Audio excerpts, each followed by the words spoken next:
Hey, what's up, everybody? This is Rob T, from What's on My Mind. Listen, we're about to start the podcast. Before we do, I just wanted to say a few words about our awesome sponsor, Metroflex Gym San Marcos. We've been pumping them like crazy on the show, and there's a reason for that. You see, it was a few years ago. It's probably about 5 or 6 years ago I first stepped into Metroflex. I got to meet the owners, Daniel and Michelle Haggerty, and let me tell you something. Just them alone makes the very reason why I go to this gym. Back at that time, I was at my heaviest at 465 pounds. Yeah, pretty heavy, I know. Anyway, I walked into the gym. I talked to Daniel and told Daniel exactly what was going on with me at the time. I had some health issues and things like that. And he wasn't interested about, the money. He was interested more in me and my health. And I will never, ever forget that. So, it's for that reason alone that I still continue to go to Metroflex. This is about 6 years ago. Now, since then, I've had, fluctuations, of course, as we all do. But the one thing that I love is that these guys don't give up on me. They don't call me a quitter. They don't press me or anything, but they definitely motivate me. If you are looking for a gym that is going to look at you and care for you like family, I'm telling you, you've got to go to Metroflex Gym San Marcos. If you're in the San Marcos area, it could be Kyle, Buda, could be New Braunfels. You're not that far away. Metroflex Gym is really not that far away. Look, the address, it's really simple. It's 2101 Clovis Barker Road, San Marcos, Texas, 78666. That's Highway 123, like you're going to Seguin. It's not that far. Okay, look, if you want more information, look them up online, www.metroflexsanmarcos.com, or give them a call, 512-878-8575. Metroflex Gym. They care for you like family, but also it is the hardcore place to get back in shape. Don't forget, Metroflex Gym. Hey, this is Rob T. Hey, this Big Will. The week is almost through. And there's a lot we start through. And we just want to share it with you. Some of it may be motivational. Some inspirational. But it will always be sensational. So sit back and relax. And check out What's on My Mind. What's up, everybody? Hey, what's happening, y'all? How's it going? It's going good for me. How about you? I'm doing great, man. This is Rob T. It's Big Will. And you're listening to What's on My Mind. And it is another week, time for another podcast. And we are very excited today to be in studio. And we're just going to get right to it. We have a special guest with us today from the awesome rock, metal, hard rock, whatever you want to call it. They rock. The band called Relent, which later on we're going to give you a little sample of their music so you can check it out. But he plays bass. Yep. And he just exudes rock star when you look at those pictures. Yep. You know what I'm saying? But then when you get to know him, it's like night and day. It's crazy. It really is. Most people are, bro. Most people are. Well, I've known some. Anyway, but without further ado, I want to introduce Mr. Bruce Gonzales in the house. What up? What's up, brother? How you doing, man? I'm doing great. I just finished the second day of teacher in service, so it's been a long day, kind of, but yeah, it's all good. Cool, man. Well, we're very happy that you drove all the way out here to join us in lovely Kyle, Texas. We really appreciate it. Looking like a ninja. Yeah, but I'm a ninja. But yeah, we get it. You got to protect yourselves. So anyway, but yeah, man, we really are. We've been looking forward to this. We've been promoting it like crazy. And we're just really excited to have you in studio. So let's just get started, man. Let's jump right into it. You are with a band called Relent, but before we get into the whole band thing, I just knocked the camera over. Anyway, before I get into the whole band thing, man, I want to know about you, the person, Bruce Gonzales, man. Where are you from? Give me some of your background, some of your history. Yeah, so I'm from San Antonio, Texas, born and raised, as they say. Mm-hmm. I think we lived in different parts of the town, but just always been in San Antonio, and then most of my life up until high school, it's just never really left the city. Once or twice went to either the beach or up to Dallas for a Cowboys game or something. But yeah, man. So just San Antonio has just been my norm, and so yeah, and so still here. Awesome. I say awesome. Here, but I'm not here. Yeah, so, I know San Antonio. near San Antonio. No, I get it. So born and raised. I think I told you this last time when we actually really got to talk in person, that I just assumed you were from Dallas because of all the Dallas gear you wear.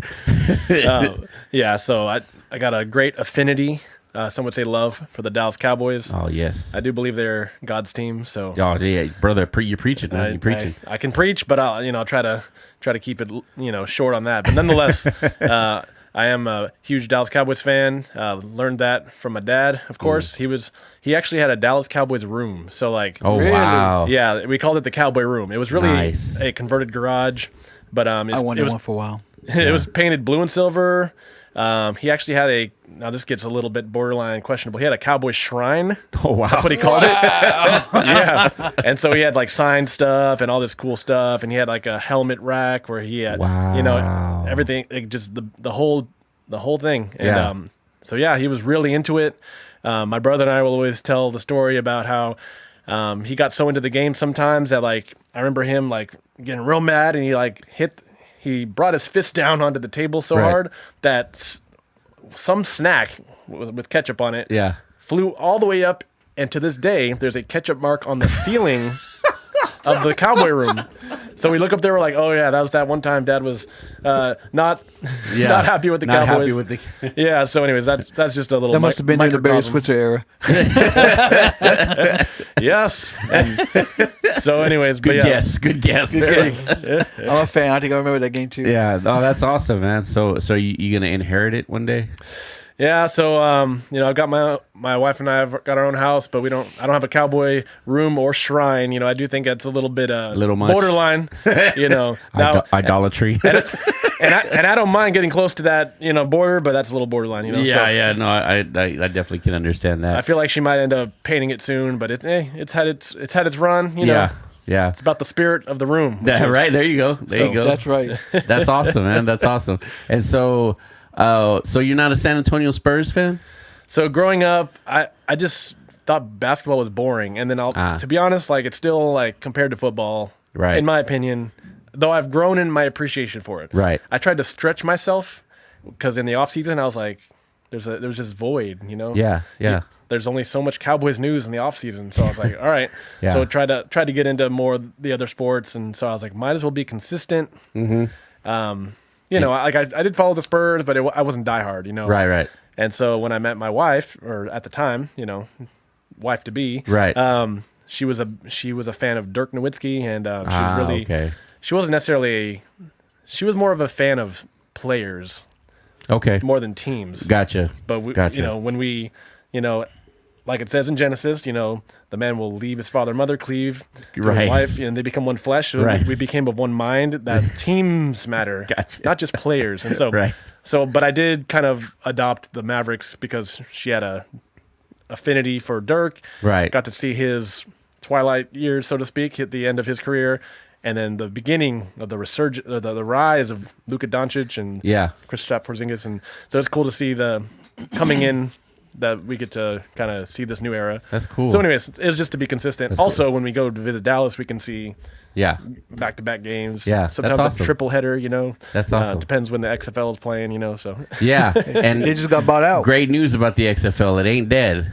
it ain't. Thank God, because Not yet. I was enjoying it, man. Yeah. I was really enjoying it. Yeah. Yeah, we went to a game and did? we lost. But my wife and I went up with my brother-in-law Yeah. and his wife, and we saw the Renegades. Yeah. lose, but nonetheless, Right. So Right. then the team they lost to had Mikhail. Oh man, I forget his name, but he played wide receiver on the San Antonio Commanders back when we had the AAF. Oh wow, Wow. that's crazy. So I was like on the side, and he was on our sideline. And Right. I went up to him, I was like, "Hey, go Commanders!" He's like, "Yeah," but while he's beating my XFL team, right? Well, anyways, this is kind of esoteric, but that's the layers of spring football that we Right. try to follow. So. Right. Well, that's funny. So I gotta ask, man. Being that you are from San Antonio, Yeah. you get a lot of hate because of the fact that you're a Mavericks fan. Yeah, I was just actually in the band group chat, talking it up with Josh about Spurs. And Right. The Spurs today need the Mavericks to win. But Yeah. couldn't get him to admit that. Nice, nice. That's great. That's hilarious. Yeah. So and so you mentioned that you're married. How long you been married now? Happily married. We just celebrated our 6th wedding anniversary, and which is. I don't know if y'all follow the traditional giftings of each year, because the golden anniversary is like 50, I think, right? Right. Yeah. Right. All right. So actually, each year has a theme. So Really? Yeah, so I this never knew that. I heard about it, but I never knew I that. don't follow it. I just give my wife a gift every. Happy anniversary. Yeah, here you go. so babe. it was our iron/candy. So I actually had two gifts. Okay. So I ended up welding her a 6 out of some iron nails and making her a candy brownie out of her favorite candies. So Oh wow. Yeah. So Wow, that's awesome. Yeah. So you still got that spark going. That's great. yeah. Well, every year I'm like, okay, I got to get creative, and of course I enjoy it, and she enjoys it. So Awesome, cool. pretty So here's the thing. I definitely want to get into the band stuff, right? Because that's why you're here, right? Kinda. But yeah, kind of. But the thing is like, so especially after we talked to you that time when we're in the parking lot of the Whataburger, which is better than In-N-Out. But that's yes, we can all agree Yes, to we that. all agree to that. Sorry to all our California listeners, but the truth hurts. one's edible and one's In-N-Out. So Yeah. I love it. Oh my God. I love it. I don't know. That's great. That was good. That's great. That was good. Can I use that? Yeah, of course. This is a hill to die upon. So That's awesome.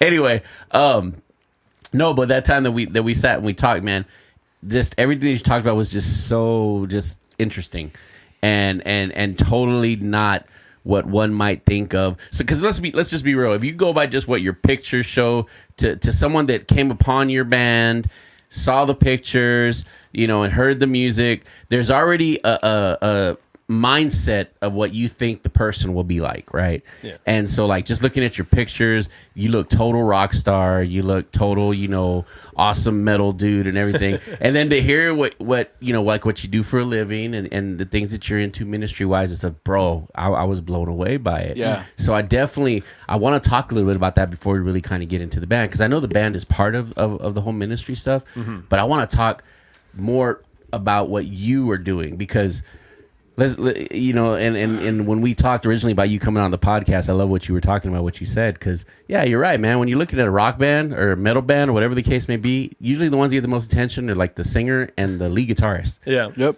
Because they're always the ones that At the front of the stage. Yeah, they're the front of the stage. You shine the light on them, and I get it, but I was like, no, man, I want to talk to you because at the very beginning when I heard about you guys got into, you were the one. Now this is not a knock on any of the other guys. Yeah. It just so happened that you were the first one I talked to, and you were so cool and have been ever since. Yeah. So I was like, yeah, I don't care about that. I want to talk to you. Well, and I'll add to what you're saying right there. I remember we played this show. I don't remember where it was, but somebody came up to me after the show. They're like, dude, you are the band. You make that band. And I was like, Nice. oh, okay. Nice. Now, of course, I go all out when we play, and the rest of the guys do too, Yeah, yeah. But, it's just funny. Like, my background was playing, like, in a Christian hardcore band. And Yeah. so, man, it was all about energy and jumping and going wild. And so that's always been my style. And Yeah. so anyways, I joke with the guys in the band, like, hey, don't forget, I'm the band. So, I love it. I love it. So and then also, everyone tries to interview the face of the band and the voice of the band, which is great, and that's something Miggy's got a great gift for, with communicating his story, and then of course what Jesus has done in all of our lives. And so, but yeah, I'm happy to get a little spotlight here. And I'll be honest, my style is more. I don't like to toot my own horn too much. Yeah. But if there's an opportunity, sure, as long as it's got redeeming value, talk about important things like Cowboys, Whataburger, but most importantly, Jesus Christ and His gospel. That's right. I got to get used to this, man. This is Like right in your face. So for those of y'all that don't know, we're growing as a podcast, right? We are growing as a podcast. So one of the things we're branching out to now is doing video. To where this podcast that you're listening to, you can also get it on YouTube. And on YouTube, you're going to have the video that's going to go with the audio. So this is a whole new thing. There's a camera in my face right now, and I'm trying to fight the urge to, like, look at it and make funny faces and stuff. So this is a trip, And then the other part of it is that the guy holding the camera is like my best friend, and we're always ragging on each other. So I got to fight that urge too. Anyway, So he's getting great joy with that camera he's right in loving your it. face He's right loving now. it. I'm assuming that later on he's probably gonna have it up my nose pretty soon. So, but tell us a little bit about who you are behind the band, and then we'll get to the band stuff. Like first of all, the profession thing, the fact that you are a teacher. Yeah. So, right? my day job, as they say, don't quit your day job. Yeah. Well, I haven't yet, right? But so I teach high school math. Like I said, that's what I was doing today. Teacher in service day. We're approaching a very unique year, starting off teaching online. Which, no kidding. But yeah, so I've been teaching about 10 years, rounding it around there. I taught for 2 years, and then the band I was in at the time, I was like, it's always been the dream, but not in a like not a superficial way, but in like I'd like to do that because I feel like I have a gifting in it, but I also want to do it for the sake of the gospel. Right. And so all that being said, I did actually quit teaching for a year and focus on music. No surprise, it wasn't financially tenable, and so I ended up in that season, meeting my wife to be, and then also realizing I needed to get back into making money instead of not making money. Right. And so I got back into teaching, and I've been teaching for like about 8 years, and so I've been definitely in tune with the youth, so to speak, knowing the new trends and stuff. I remember when fidget spinners just came out, and I was like, oh man, it's so annoying. But I embrace it in an ironic way, so I make it fun. How many of them did you take up? I didn't pick them up. No. there are battles. There's battles and there's battles, But Yeah. for me, instead, I brought my own. And if I made it dumb and stupid, then they'd stop doing it. I got you. That's a smart decision right there. That is smart. That's really smart right there. Yeah. Yeah. The old guy's doing it, So Yeah. So let's not do it. Oh wait, now you guys are doing it. I'm done. I'm done. But anyways, so teaching math, mostly geometry. I've taught Algebra 1, algebraic reasoning, and math models. So taught various, math subjects, not the higher level, and I did pre-AP once. Right. Kind of an honors class. But it's been mostly actually with mainstream special ed. And so, I have a lot of students with unique needs, individualized education plans. And so that's been cool. It's been challenging, but it's also been cool to meet them where they're at and try to teach them something important. Right.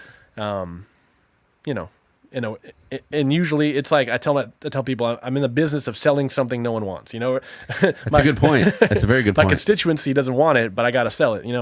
And it's obviously not selling it, but I'm trying to make it something that they understand that I'm with you. I'm on your team. Right. I'm not the enemy. The enemy is if you want to call it that, passing or achieving this goal. I'm all about goal setting. I'm here to help you achieve your goals. Your turn, Will. I see that.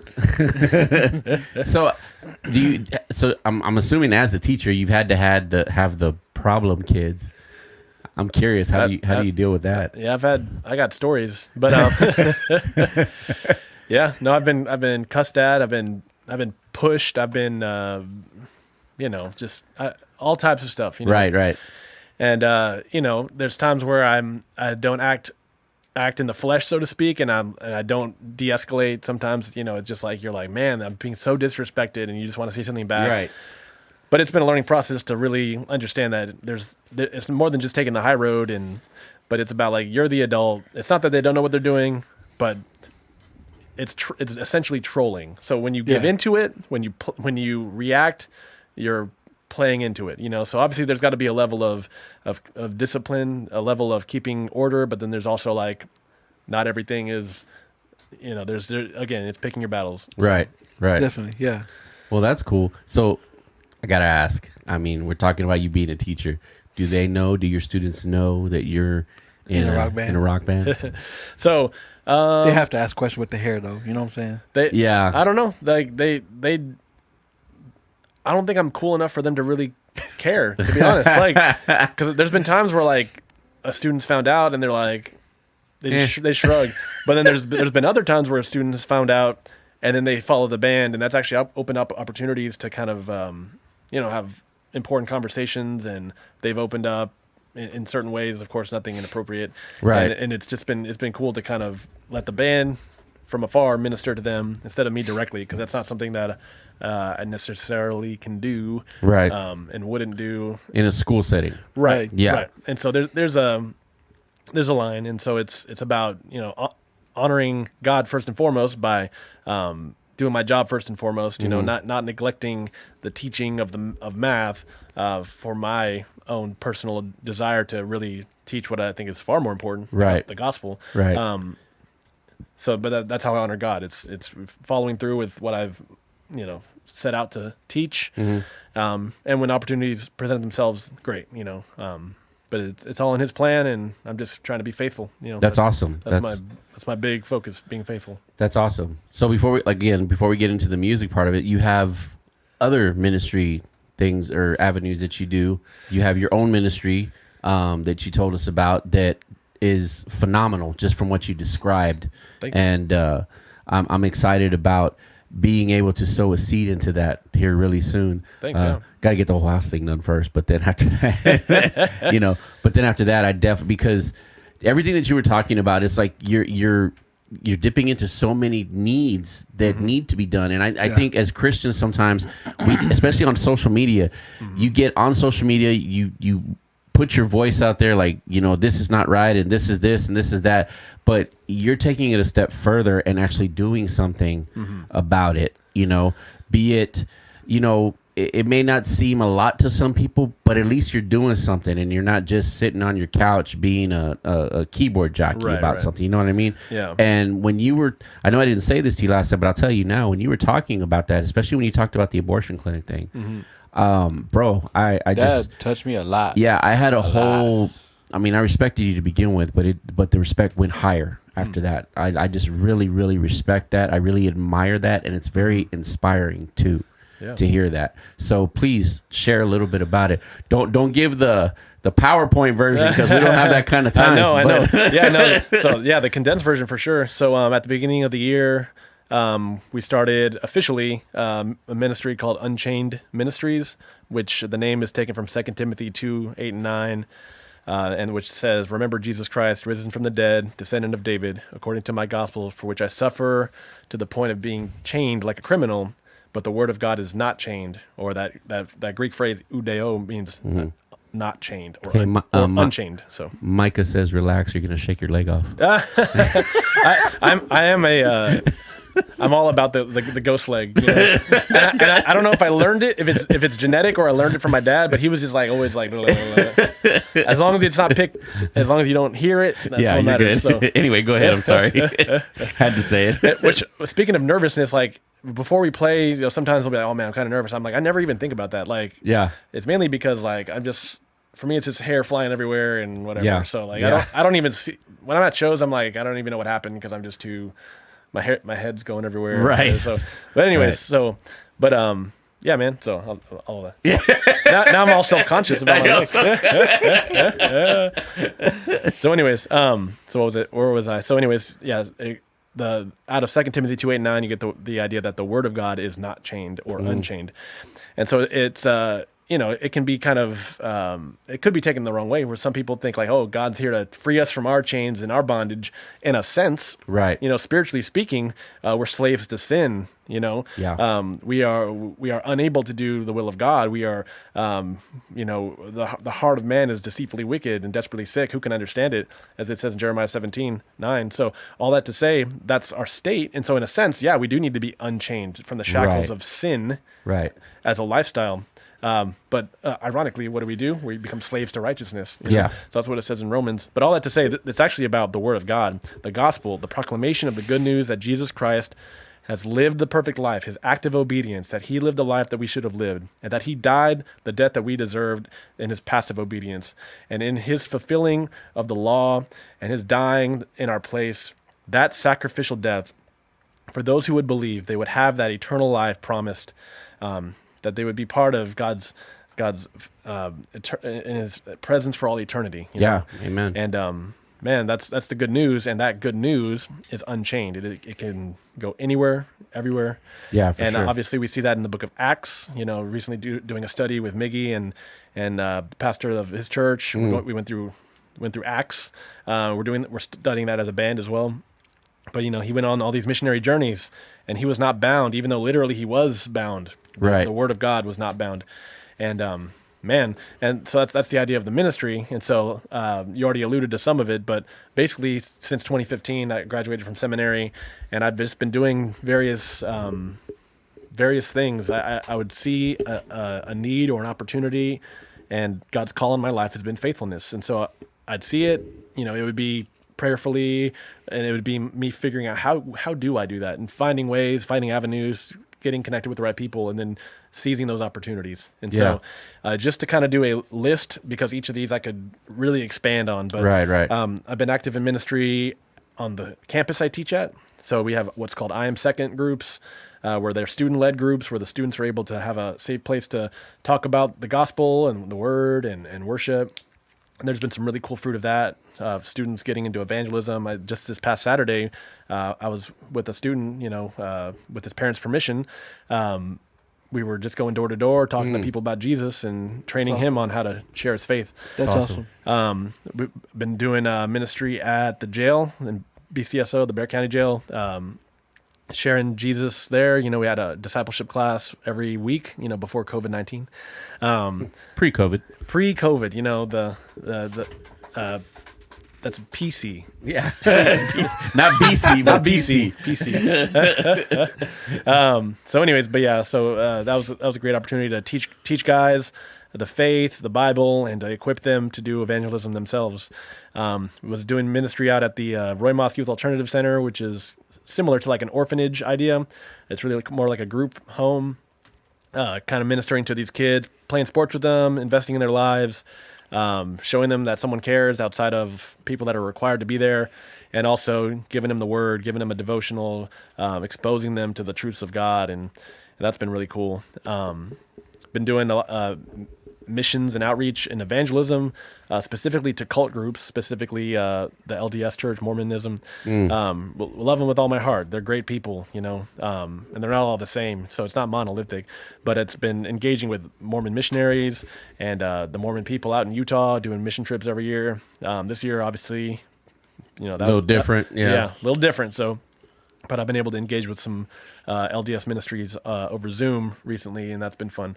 So, and so another thing, and you already alluded to it, is out at the abortion clinic. It's a unique ministry because some people, it might rub them the wrong way, like, oh, you're out there yelling at people, or you're out there just making people feel uncomfortable and all that stuff. But I like to, when I describe what we do out there, it's kind of threefold. First of all, we expose lies, right? Yeah. So we really tell the truth about what abortion is, what God's law says about it.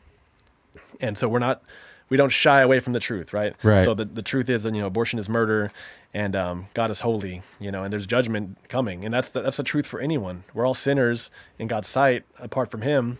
We all have hate in our heart, which is just like murder. So we're all murderers in God's sight, Very true. And that's something we glean from the Sermon on the Mount. So all that to say, we bring the law to bear, and the law brings condemnation. We're not bringing condemnation by saying you are evil and you are wrong and we are better than you. We are preaching the law of God, which condemns all men. And so then we bring the second thing is the truth about the gospel and the truth about life, right? So life begins at conception, because at conception you have unique DNA with unique life growing and developing on the mother, and that life, because we are made in God's image, is worthy of, first of all, that life has dignity and value and is worthy of that chance at life. Exactly. And so to end that life would be murder, And so we don't shy away from the truth, and we also we uphold what the gospel of Jesus Christ is. We talk about Jesus, we talk about repentance, we talk about that they need to turn to Jesus. Right. And because we know it's a sin issue, it's a heart issue. It's not just about the facts. It's not like we're here rationally thinking. This is a very emotional time, because obviously this pregnancy was unplanned, and then you have this idea that this is a solution. Right. And so the third part about this, and this is where it's very important for my wife and I, because this is a passion of ours, is that we really want to save a baby from this clinic that we go to, because we want the mother to choose life and to understand that we would love to adopt their baby. And so that's a big ministry of ours, that we are there with a sign, not only just holding a sign, but communicating it to them that you do not have to do this. Here's the facts. Mm-hmm. We want to come alongside you and support you, and we would love to adopt your child. Wow. And so our passion and the focus of that is at that clinic in that circumstance, And so it's, people have said, oh, well, what about agencies and what about this or that? And we're like, well, that's not what's on our heart, is this place and this need. Right. And so I think everyone who goes into that clinic, they're already without excuse. But we've added that extra layer that Christians were here, being the body of Christ, being God's hands and feet, so to speak, of the hands and feet of Jesus here to serve you and say, we will do everything to help you and assist you in not committing this act. So, Right. And it's out of love. It is, if you love somebody, you'll tell them the truth. Very true. You'll expose the lies, and you'll offer assistance, and that's what we're doing. And so it's gospel centered, and that's in stark contrast to some other methodologies of people that are there. Course. And not to get too deep in the weeds on that, but that's our focus. And that's awesome because you're definitely showing love to a demographic of young ladies that need that. Because they're at a time, like you said, it's a very emotional, very, stressful time, and they need to be loved, and that's for sure. We're going to take a really quick break to just have a commercial or two, and then we're going to come right back with a little bit more about what you do. So we'll be right back with more with Bruce. Are you looking for your own custom shirt design? Maybe you have an idea for an awesome cap that no one else has, and maybe you think you just don't have enough money to get it to happen? Well, look no further. Call CJ Design. That's right, we're talking custom shirts, caps, stickers, and decals. High quality at the low price guarantee. Maybe you have a youth group, church function, family reunions, work events. Doesn't matter. Call CJ Design for your own specific high quality design merchandise. Call or text at 737-202-8331. That's 737-202-8331. CJ Design, and make sure you ask for Juan. Do you suffer from problems with your skin? Maybe you have acne, rosacea, or you just want to have a younger and healthier look? Then Chic Boutique is the place for you. Chic Boutique prides themselves on being a corrective skincare clinic. They offer cutting-edge technologies, as well as their own professional product line. Your skincare goals will be reached quickly and effectively without being invasive or using toxic chemicals to achieve the results you desire. They offer customized facials, advanced skincare treatments, and so much more. They also specialize in permanent makeup and body treatments. Give them a call at 830-556-0815. That's 830-556-0815.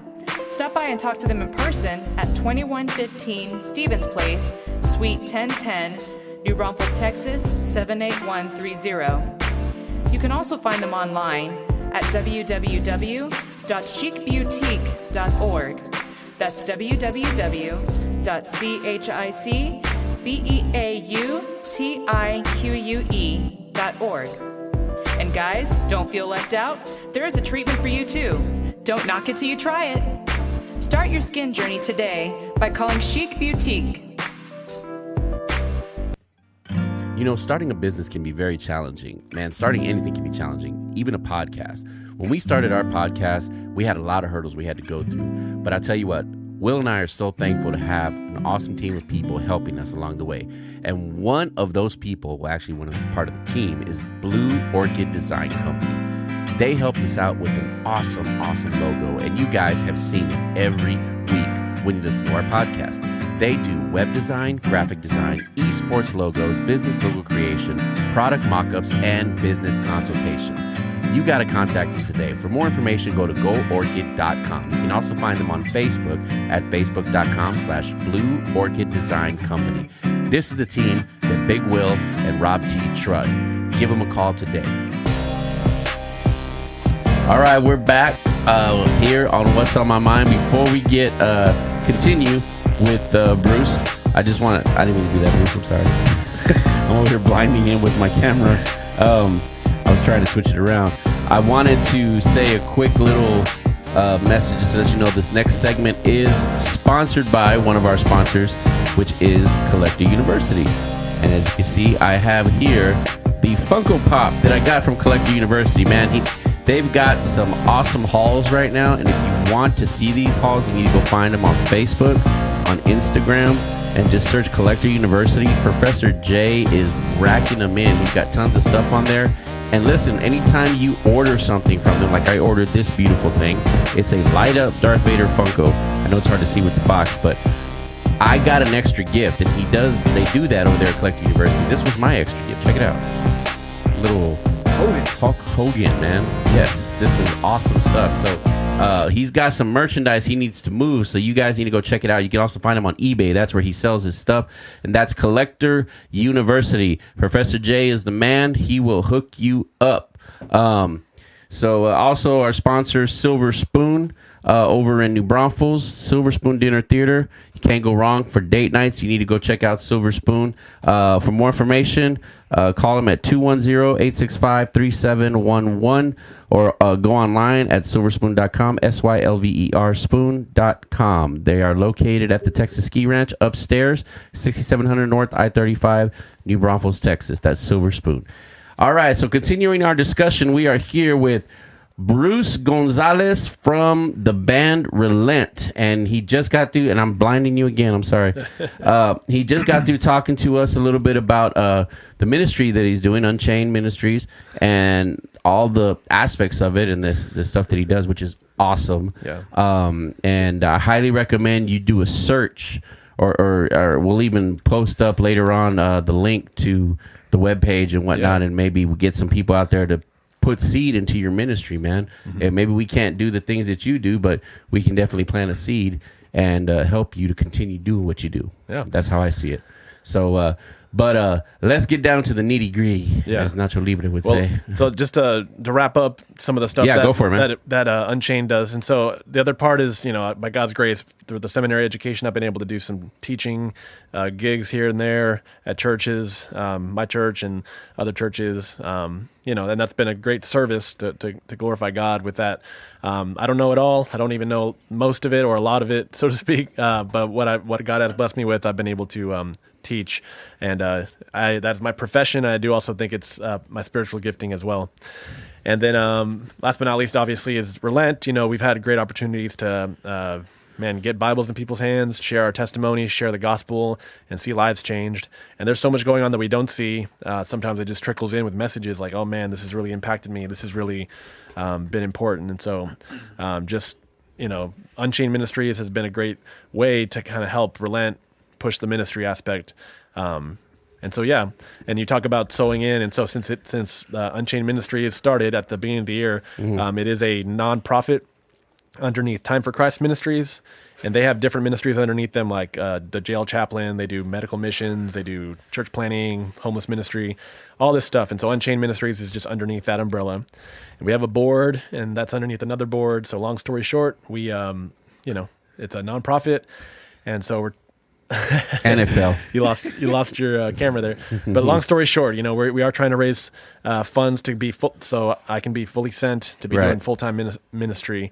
And so to get more information, because I'd love to explain more to anybody who has any interest in it at all. If you want to know anything about it, you can contact me through the website. It's unchainedmin.com. So that's unchainedmin.com. There's all the information's on there. I'd love to talk with you more about anything. Just let me know. But that's awesome, the short man. version. Awesome. Yeah, definitely. I encourage everyone listening to definitely check them out. Now, you've already touched on this, so let's go there, man. Relent. So I'll start off by saying when I first heard about you guys was from Becoming Sons. Okay. And awesome group of guys, as you know. Yeah. Great band as well. And they were the ones that turned me on to you guys. And man, when I turned your music on, I was so pleasantly surprised and amazed, because I'm a huge fan of that late 90s, new metal, kind of do the hip hop with the rock. I'm a huge fan of it. As a matter of fact, the band that I'm in, Judge Not, back in my early days of Judge Not, we did a little bit of that. And I was the guy that did all the rap lyrics and stuff like that. So good days. That was a long time ago. Anyway, but yeah, so when I heard it, oh man, I was just like, yes. And the music just jams, bro. I mean, it is just amazing stuff. And then I found y'all's video for Rise on YouTube, which was great. I gotta say, when I saw Rise, I love the video, don't get me wrong. Yeah. But I was like, I saw Miggy, and I'm just like, these guys look like they could be my cousins. You know what I'm saying? It's like these Mexicans are probably related to me. Family, baby, family. Music's family business. Yeah, what are we? Flores, Sanchez, Gonzales, Castillo. Yeah, We all probably related somehow, right? Anyway, but yes, man, so heavy. But your lyrics, oh my God, Yes. lyrics are amazing. Let's be honest. There's a lot of Christian rock bands out there. For those that didn't see that, I put the air quotes that are out there that claim to be Christian, and honestly, their lyrics could be about anything. You know, True. but when you hear Relent's lyrics, there's no denying that you are singing about our Lord and Savior Jesus Christ. There's no denying it at all. So, first question I have for you is, how did you come upon being a part of Relent? yeah. And so I'll say thank you so much for all that praise for the band. I Yeah. can't take much credit for the writing, so to speak, because the Relent was a thing before I entered the band. Gotcha. And of course, Miggy writes the lyrics. So I'll say Chris and Miggy did some awesome stuff writing with Josh was part of that too. I'm pretty sure with and then as we wrote more stuff together, Gaston and I had a few little cool ideas here and there, but Yeah. I'm not the bases aren't always like you said asked to do interviews Right. or that cool. And I'll say that also when we play with bands live. There's like a plague on bassists. Either when I see these bands that kind of in our scene, they're either there's no bassist, so the laptop is their bassist, right? Right. Or they'll have a fill-in bassist, which is okay, but that's not your bassist, right? Right. And I think the worst of all, and I won't name names, but there's a little industry secret that sometimes they'll just have somebody fake bass. Oh no. Yep. I may or may not have been approached to do that as well, and I was like, I don't know. So, anyways, I'm kind of the black sheep where I'm the bassist that mainly plays bass Right. for the band that I play in, Right.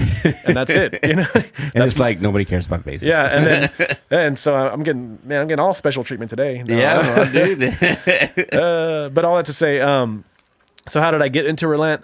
Well, actually, before I was in Relent, I was there's a longer history to this, but Right. at the time that Relent started, which is I think 2016, I think Miggy started it with Chris and Josh. It was kind of something that they started after God saved them out of where they were. They were in the secular scene. Right. God woke up Miggy to the gospel, and he ended up reaching out to Chris and Josh, and they got saved, and it was great. And so just before you continue, just so we know, because there could be some people listening that have never heard of you guys before. Yeah. So, what does Miggy do in the band? Oh yeah, so Miggy Sanchez, he's the vocalist, Okay. and so he sings and screams.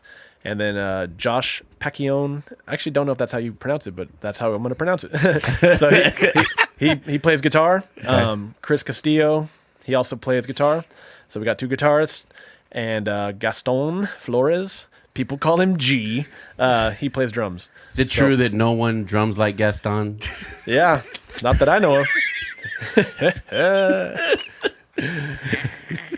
What? Yes. No one does. Drums like Gaston. No, I'm just kidding. Preach it. Okay. Continue. Yes. So, anyways, so yeah, those are the members. And so, anyways, yeah, Relent was already playing shows, and I was in a different band called Refugee, and we were playing shows. And so Refugee, I know of. Refugee. Refugee's awesome. yeah, Yeah. kind of the same idea or similar idea, female fronted, but it's still kind of got a hard rock, maybe radio friendly, maybe some new metal vibes in it. Yeah. So check this out, dude. I got an interesting little tidbit for you. Okay. So I told you this last time, but I was very blessed and very fortunate to play a small part in that Refugee recording. Oh, yeah. I did some keyboards for him, for Damien. I actually have still to this day and listen to it quite a bit, but I have some of those fresh recordings before the female vocalist. Oh. So I actually have the songs with Damien's vocals. Oh. Now, maybe I'm in the minority. This is just me. No hate at all. Nothing bad about the female vocalist, but dude, Right. I love Damien's vocals on that thing, bro. Yeah. Damien can sing, and the way he sang these songs, I prefer those anyway. So Wow. Yeah. so I jam those. So yeah, I happen to have those tracks Nice. with his vocals on them. That's a rarity right there. Yeah. So, unreleased B-sides, C-sides, I don't know. Pretty much, man. Pretty much. I don't even know if he knows that because he's the one that sent them to me because I was gonna be preparing to play keys on him, and so I had to listen to him. So he sent me those rough tracks or whatever. Nice. Yeah. Who knows? He didn't tell me to erase them, so I still got them. There you If go. you're listening, Damien, I still listen to him, bro. So. He's like, Rob Trevino. Who's Rob? Oh no, he knows me. Trust me, he knows me. We actually just talked a couple weeks ago, so he knows me. Nice. Yeah. So Yeah. anyway, go ahead. I'm sorry. Yeah, so I was playing with Refugee, and we actually played a show, maybe two, with Relent. And so Relent was just getting started, and so we were both like kind of just brother bands, kind Right. of in the scene, Right. trying to make our mark for for Jesus. And so yeah, Refugee ended, that chapter came to a close. We actually ended on a high note. We played like an arena in Laredo Nice. with POD, and Oh, that's awesome. It was Wow. it was crazy. Yeah, it was fun. Yeah. Did you get to hang out with those guys? I didn't. I know Gaston. I know he has, and We're gonna be saying like that for now. I call him Gaston. So Yeah. I'm enchilada. Blanco Road. Like the Anglicanized version Yeah. of Spanish. So Menchaca, not menchaca. yeah. Pinata, tortilla. The irony is that Fajita. yeah. The irony is that we were supposed to play Mexico in April before Uh-huh. PC, before Yeah. the COVID hit. Yeah. And yeah, all of us with our Hispanic heritage, none of us know Spanish. So I think our DJ does. But, okay. But if you don't know this, we have a DJ kind of does the scratches. So that Right. it's the 90s new metal vibe. Yeah. So he's not in Relent proper, but he is our like go-to Right. guy. What's and, his name? so his DJ name is DJ Overcomer. Nice. Yeah, and Nice. yeah, so he's got a big ministry. He's like as a Christian DJ Right. doing events. He's kind of got a niche market, and he's That's awesome. He's really talented, great guy. We met him when we played Crusade 300. We basically played the Alamo Dome Right. for this big outreach there. That was really cool, playing on a big old I stage remember that. in the Alamo Dome. I remember that. And so, man, there's a lot of cool stories along the way that God's blessed us, given us opportunities, and along the way. So, Real quick, so the people on Facebook are saying, "Man can barely hear him." Yeah, it's because we're recording for a podcast, so all the vocal or the sound is going into the mic. I promise you, this will be released on Thursday, so even if you can't hear him now, you will hear him then. We just wanted to catch some video of it. That's all. So apologize for that. Yeah. Anyway, so I don't want to tell you to speak louder because we got the mics and Right. it's going to go into the mic. But it'll yeah, make them want to listen. to the podcast. There you go. Exactly. Exactly. There so you go. anyway, Teaser. That's right. That's right. That's how we so do you it. got to play at the Alamo Dome on a big stage. Oh, yeah. I remember That was when that cool. event was coming out. Yeah, So, yeah. I heard about that. So to bring it back to the, so we, Refugee, that, chapter came to a close, and, kind of like, you know how it is in the sports world, kind of free agents. right. Gaston and I and our guitarist at the time, not Damien, our other guitarist. Right. So we actually, all three of us, temporarily, our guitarist, his name is Evan, ended up kind of, well, hey, Relent's doing stuff. Right. And I think they needed a drummer, so that was kind of an easy, like, hey, Yeah. we're friends. I play drums, so Gaston was first to go. At the time, Josh wasn't playing guitar. He ended up, obviously, he's in the band. He came back to the band. Right. For a season, he was out of it. So, Evan filled that role for a short time. In the end, wasn't for him. And they did have a bassist at the time, but to my recollection, I don't think he had his own gear. I don't know how well he was fulfilling his role. That's the way I'll put it. Right. So anyways, but I scouted myself. I was like, hey, I'm interested in playing. I'm not here to usurp anybody's, role, but Right. if it opens up, let me know. Yeah. And so I also gave my resume, like Paul did, Yeah. Right. because in the years past, I was running, basically managing the Christian hardcore band I was in at the time, and we were going on tours, and I was booking stuff, and I had gear and experience, and all that stuff, And again, Right. I do not like tooting my own horn, but it was just like, hey, this is what I want to offer because I want the mission to be there. And so, I remember it was, back in 2016, no, 2017 or 2017, I think. It was like December and it was cold, but I remember sitting down with Miggy just saying, what's our goal? Are we gospel centered? Is this a ministry, so to speak? Right. Because if we're just quote unquote Christians or Christians in a band or just kind of making music and not being grounded and not having any type of impact for the kingdom of God, then I'm not interested. That's good. It doesn't mean it's bad or wrong. It's just like for me, if I'm going to invest my time, because it's, as you know, it's a lot of time and money and investments in various ways. It's got to be about, and the end game has to be God and his kingdom. And so, Definitely.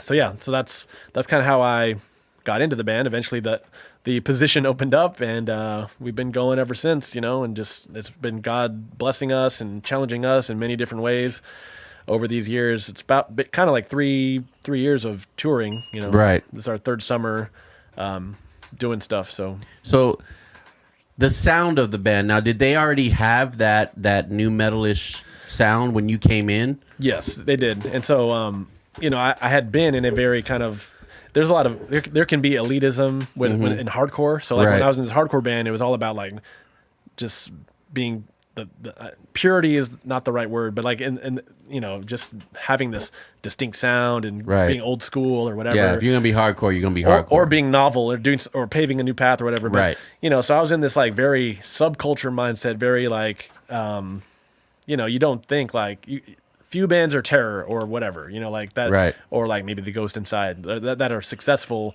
in that anyways. So, but I was like, with Refugee, I was like, all right, I'm down to do something more mainstream or more commercial. Yeah, more commercial. I mean, just like to actually reach a wider audience, For sure. So I did my like, okay, let's get the real subculture stuff, and so obviously it is still, but we were going for the so that kind of was a on-ramp to Relent, where I was like, okay, well, yeah, this is kind of, I always thought like they have a great product. I remember when I first joined the band, we had 500 likes on Facebook, and I'm not a social media guru, but I was like, not only do I want to play in your band, but I want to help, like, let's grow this. Let's grow. Yeah. And so you're going to be in all the way. I think we're like tenfold more than when I joined the band. So like, and that's, God's grace and blessings and a lot of, just putting in the time and effort to promote and get stuff out there. And so, well, I know on your fan page, you're almost up at 1,000. You haven't been up a week yet. Yeah. Right. That's crazy. Yeah. And so, by the way, if you're listening to this and you haven't joined our official fan group, it's on Facebook. Yep. It's I think it's. You'll make me look it up, aren't you? No, I was going to say I think you can just search for it and find it. Yeah. I don't think it's like super secret, but no, it's not. But it is a closed group, I think. So just join and you'll get cool stuff. Yeah. No promises. It's a Relent official fan group. It's a private group. Right now, you're at 730 members, so you're almost at 1,000. Yeah, we're shooting for 1,000. Yeah. Maybe something will happen like fireworks or something. I don't know. Yeah, maybe. We'll see what happens, right? So that's awesome. So the other thing is, I think it was the other day. It might have been on Monday, if I'm not mistaken. Gaston was doing a live video on Facebook. Yeah. And he mentioned that you guys are going to be, or maybe you already have recorded your latest single, "Low." Right. Well, first of all, I got to say it's a great song. My opinion, it's not better than "Surrendered," but that's just me. That's just me. Yeah. But you're also having airplay like on Octane Radio and Sirius XM, right? Right. Yeah. So we've actually got some FM radio play Right. in different places. It's all kind of like grassroots. It's like people requesting us, and that's gotten us, some charting, Right. which has been really cool. Like we peaked, and I'm not saying we've peaked, but Right. so far peaked at number 2 on certain Christian rock charts. Yeah, so how's it feel being beaten by some girls? I know, right? Yeah. GFM's the number one Yeah, spot. they're number 1. Yeah. So we give credit where credit's due. They're awesome, man. They're great. Yeah. They're one of the Christian metal bands out there that I really enjoy. Yeah. Them, you guys. Becoming Sons is another one that I really enjoy. Good guys. Seventh Day Slumber, although I wouldn't call Seventh Day Slumber metal. Right. Yeah. You know, but I do like listening to them. Yeah. But above all those is Striper, but that's just, you know, Striper, me. man. Heck Old yeah. school. You I know? love doing Striper karaoke.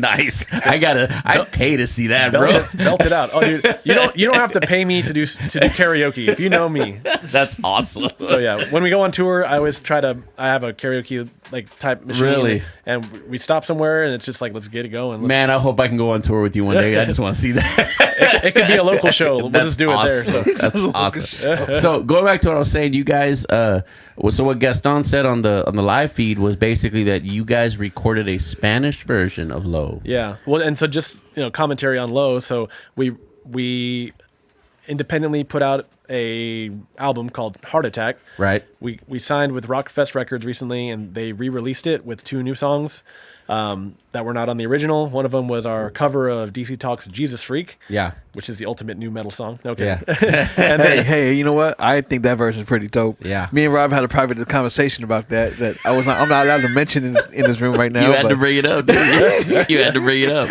So I'm gonna go on record. You know I love you, man. Oh, yeah. I love you to death, and I love Relent to death. Yeah.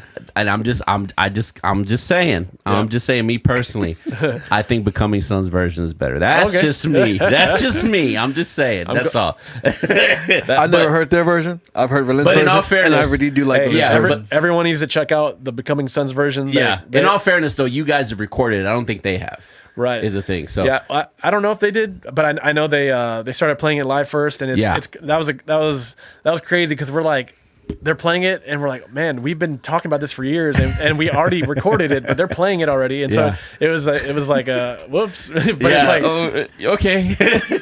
But it's like, no, it's There and here's the thing. No, don't get me wrong. Y'all's version is awesome. It really is. It's really cool. But it's funny because they are both different. Very different. Yeah. They're very different. Yeah. They're night and day. Yeah. It's crazy because it's the same song. Right. But they are very night and day. And so that's not the first time something has looked like funny like that. Yeah. So like this was also unintentional. Right. So like if you've seen our Rise video. Yes. If you are familiar with another metal band from San Antonio with Christian themes, Darkness Divided. Right. One of their music videos is fire and similar and a torch. to what y'all did. No, yeah, and we actually some people pointed that out, and it wasn't like with smiles on their face, but but it's like it's flattering, great minds think alike, because we literally had no like ill will or plan. Right. We literally were like, what would look cool? Fire's cool. Yeah. What do we need fire in? Okay, let's find some barrels. Yeah. Well, okay, we were piecing together the same video. We didn't even, the torch thing was like afterthought, like while we were there. Right. Let's just set a shirt on fire, put on a stick, and walk around with it. So not to diminish the video, but it was not malicious, because we just threw it together. Yeah, man. No and doubt. I'm gonna sell out Gaston, because he didn't even bring drumsticks to that music video shoot. Oh my god. He didn't even bring drumsticks. What did he use? Sticks. The house we were at, somebody had some sticks. Oh, he got lucky. Yeah. Yeah. So that is hilarious. That's hilarious. So, but to bring it back to I forgot what the question was. No, I know, right? We were talking about Low. Oh yeah. So Low is a song about, obviously it's in the name. It's about more than just feeling low, but it's like all the emotions that go along with it. I like to compare it to like a lament psalm. I think it's Psalm 77, similar to that, where it's like crying out to God, and there doesn't seem to be a resolution in that one psalm, right? Right. But that psalm is not in isolation. The Psalter, the collection of all the psalms, you get the goodness of God and how He rescues and how and His plan. And so Low has been a great way for people to connect, Christians and non-Christians, with this feeling. But as they come to the quote unquote Psalter of Relent, they're going to hear this gospel and see guys that their lives have been changed by the gospel of Jesus Christ. Yeah. And so all that to say, our label encouraged us to record it in Espanol. Nice.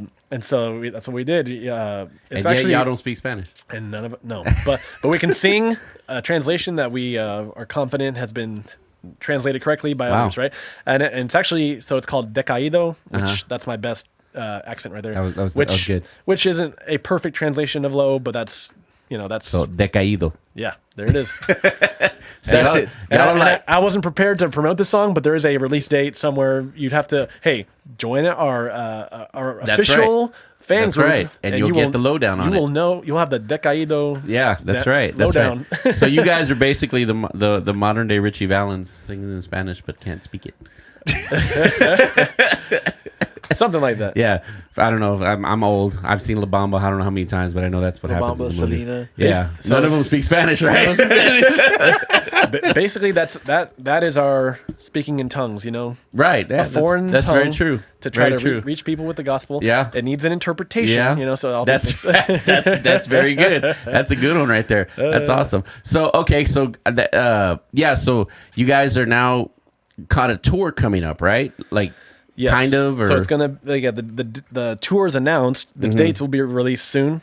But yeah, it's called the Freedom to Rock Tour with Seventh Day Slumber and the Protest, our label mates. right. And that's the end of this month, end of August into early September. I think it's 2.5 weeks. So yeah, just stay tuned for those dates and Cool. more information on that. Cool. So Yeah. I know you probably can't say much, but being now that you're kind of on a label that's got a little bit of notoriety to it, especially with a band like Seventh Day Slumber, who's been around for a long time, very well known band, very awesome band. Yeah. I've followed them for years, and I actually can say that I've actually shared a stage with them. Nice. Years ago at the very first Jesus Jam Fest here out in New Braunfels, we shared a stage with Seventh Day Slumber, which was kind of cool. Nice. So having that, is there like what us musicians, because we're all musicians here in the room, right? We all have that ultimate dream of playing in front of thousands of people, right? You know, Yeah. that's what we all want to do. Yeah. Do you have anything that's like that coming up? Like maybe a European tour, maybe, or something like that? Do y'all have anything like that coming up, or you just don't know yet? Yeah, I mean, so before we even were signed, we had plans for that. We were going to play in Germany. Nice. The name of the fest escapes me right now. Not Vakken, is it? No, No, I don't think they would allow you at Vakken. Now that I think about it, never No, mind. that'd be cool one day, you know. But yeah, no, it's gonna hit me here in a second. But it's this big it's this big fest in Germany. It's gonna be something similar to that. Yeah. And so yeah, man. But that again, COVID. So Yeah, COVID's messed everything up. but as you know. for like future plans that are set in stone, the only thing is just that one tour is in the works, and then another thing that Gaston announced was that we're playing End of Days Fest coming up in October, and we'll see about playing some of the other dates, but it's with Saliva and Ellefson. Nice. Yeah, so that's going to be Nice. at Sunset Station. Haven't seen a show there in forever, and Right. it's going to be cool. So As of right now, it's still on. right, yeah. So Yeah, hopefully I think it's COVID don't mess it up. I think it's promoted as a quote unquote protest. So I think it's Oh, sweet. So it'll continue. Protests are all allowed right Yeah, now. I gotta tell you, man. I really gotta tip my hat to Seventh Day Slumber. They're still doing shows. yeah. I just saw they had one, I think, last weekend. Yeah. An outdoor show somewhere. I don't even know where it was. They're still doing shows. Yep. And Joseph, he's very outspoken about not just his beliefs in Christ, but his political beliefs and stuff Yeah. too. So it doesn't surprise me in the least Right. that he's doing that. Yeah. But that's awesome. We played with them, on July 3rd, and yeah, it was at a church. Everyone was following protocols, and yeah, we were able to make it happen. So Now, the July 3rd one, was that the one that was Becoming Sons was there too? it was in Victoria. Oh no, that was a different one. Yeah, it was a different one. Okay. Becoming okay. Sons was sorry, yeah, Raj and Raj. Yeah. Unfortunately, it wasn't the whole gang, but yeah, Right, that was right. Chains Unchained Festival in That's the one. That's Missouri. the one. Yeah. Yeah, I heard that one was pretty awesome as well. It was great. Yeah, good time. And I heard you guys tore it up. Yeah, we tried to. That's and awesome. I was wearing my tracksuit. I channeling saw the- that, and you had the face mask on. Yes, I was trying to get the '90s new metal vibe going. That was so, awesome. Yeah, And you kind of looking like Fieldy there. I get trying it. to. Yeah, so look out for that. I hate to say outfit, or costume, right? Right. For that get up because we have the video for Low in Espanol coming Yeah. up. So That's awesome, man. That's awesome. Yeah, I wanted to go to that show so bad, but you know how it is when you have a job. Yes. So you're not at that phase yet, right? Where the music has taken over as the job. No. Because let's be real. There's a misconception out there that when you sign to a label, that's Yeah. it. say bye to your job, and Right. now you're going on world tours, Right, and yeah. you're sipping the bubbly, and you're driving on the tour buses and stuff like that. But Right. that's not necessarily the case, right? No, yeah, that's Especially with Christian music. yeah. Maybe back in the day, Yeah. but and that's something. Parts of what you just said is we want to get to where it's a sustainable thing for our livelihood. That's the dream for all of us, man. Yeah, and it's because like if it can sustain us individually, then we can really focus it into the ministry aspect more. Exactly. Getting the message out to more people and greater excellence in our artwork. But we are grinding as much as we can in our free time. It's like having sometimes another second full-time job. Yeah. But yeah, it's a labor of love, and it's not for the glory of ourselves, but the glory of the King. So Jesus Christ. So I have to ask, man, kind of stepping away from the whole band aspect of it, just as a married man. Yeah. Has this like caused any stress in your marriage? No, like obviously there's a little sacrifice I'd say for my wife. Of course. But yeah, no, she supports anything I do when it comes to ministry, and she supports me following that dream, quote unquote. I say that because I think some people, when they say that's my dream, it's like they're going all in and making all these big sacrifices, and it's for the vain glory, right? So right. Understood that it's for God's glory, and so she supports that, and she loves me and supports that, and that's been great to have someone like her, having a wife like that for sure. That's awesome. Yeah, because back almost a year ago in November, we had Josh Gonzales on the show as a guest. I don't know if you're familiar with the band Salvador, the Christian contemporary Christian Latin band. They've been around for a long time. I've heard of them. So Josh was actually one of the original members, one of the founders actually of the band. Yeah. Bass player as well. And man, he told us some stories because they actually signed with a major label back then. I think it was Word Records was the label. Okay. So big time label. We're talking big commercial, being played on K-Love and I mean all that stuff. We're talking big time.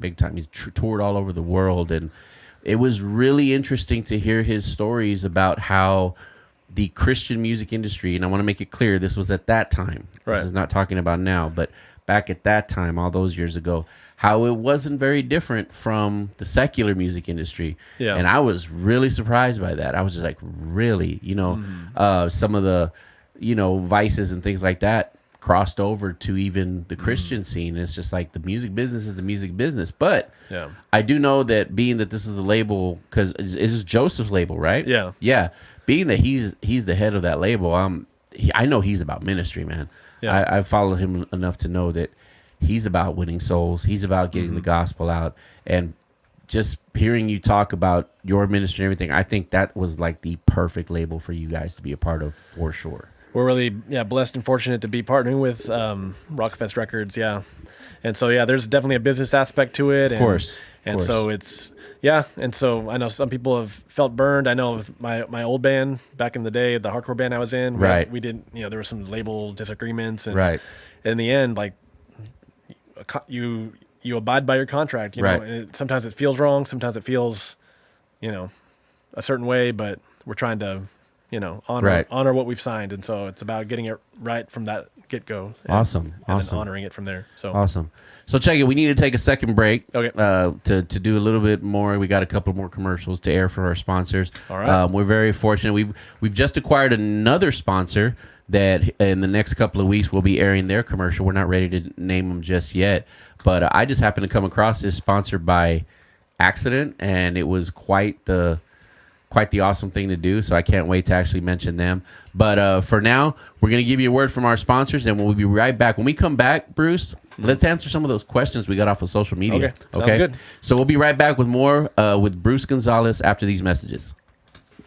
Brake shoes, brake pads, drums, rollers, brake fluid, brake clean, brake hardware, a flush, and a shop fee. I wish there was a place I could take my car to that didn't cost me an arm and a leg. Well, now there is. Welcome to GA Automotive and Tire, where you can get a brake job for only $199 on most vehicles. That's a complete brake job with brake pads and rotors resurfaced. Located at 4431 Luxinger Lane, Austin, Texas, 78745. For service and prices so good that you'd recommend your family, simply call GA Automotive and Tire. Just dial 512-444-7005. That's 512-444-7005. GA Automotive and Tire. Are you wanting to grow your business on social media in 2020, but you don't know where to start? Maybe you want to reach a bigger audience or build a following, but you've hit a wall and you want to find how to take your business to that next level? If you need help figuring out how often you need to post, when to post, what to say, and how to schedule your content, then contact Enid Jones, the Social Mermaid. Enid is a professional photographer and social media strategist who will help you move your business forward into 2020 with a practical and realistic approach for growth. For testimonials, reviews, and more, find her on Facebook under Enid Jones Photography or Instagram at pix.by.enid. That's pix.by.enid. You can also check out What's on My Mind's very own Facebook and Instagram pages to see Enid's work in action. That's right, we are proud customers of the Social Mermaid and have already seen amazing results. Connect with Enid today so she can do the same for you. Do you own your own business? Are you looking for a platform where you can advertise and just get more people to come through your door? Well, look no further than the What's on My Mind podcast. In case you didn't know, What's on My Mind podcast is probably one of the fastest growing podcasts out there today. Our audience is not just local, but worldwide. Our numbers in the local market seem to go up every single week. These are people that can be walking in through the doors of your establishment. All you have to do is contact us at wommpodcast@gmail.com. That's wommpodcast@gmail.com. Use our platform as your platform to get your business out there for people to notice you. Again, contact us at wommpodcast@gmail.com. All you got to do is contact us. We'll contact you back, and we will make this thing happen. Help us to help you. What's on My Mind podcast? That's the place to do your advertising to get your business out there. We're looking forward to hearing from you.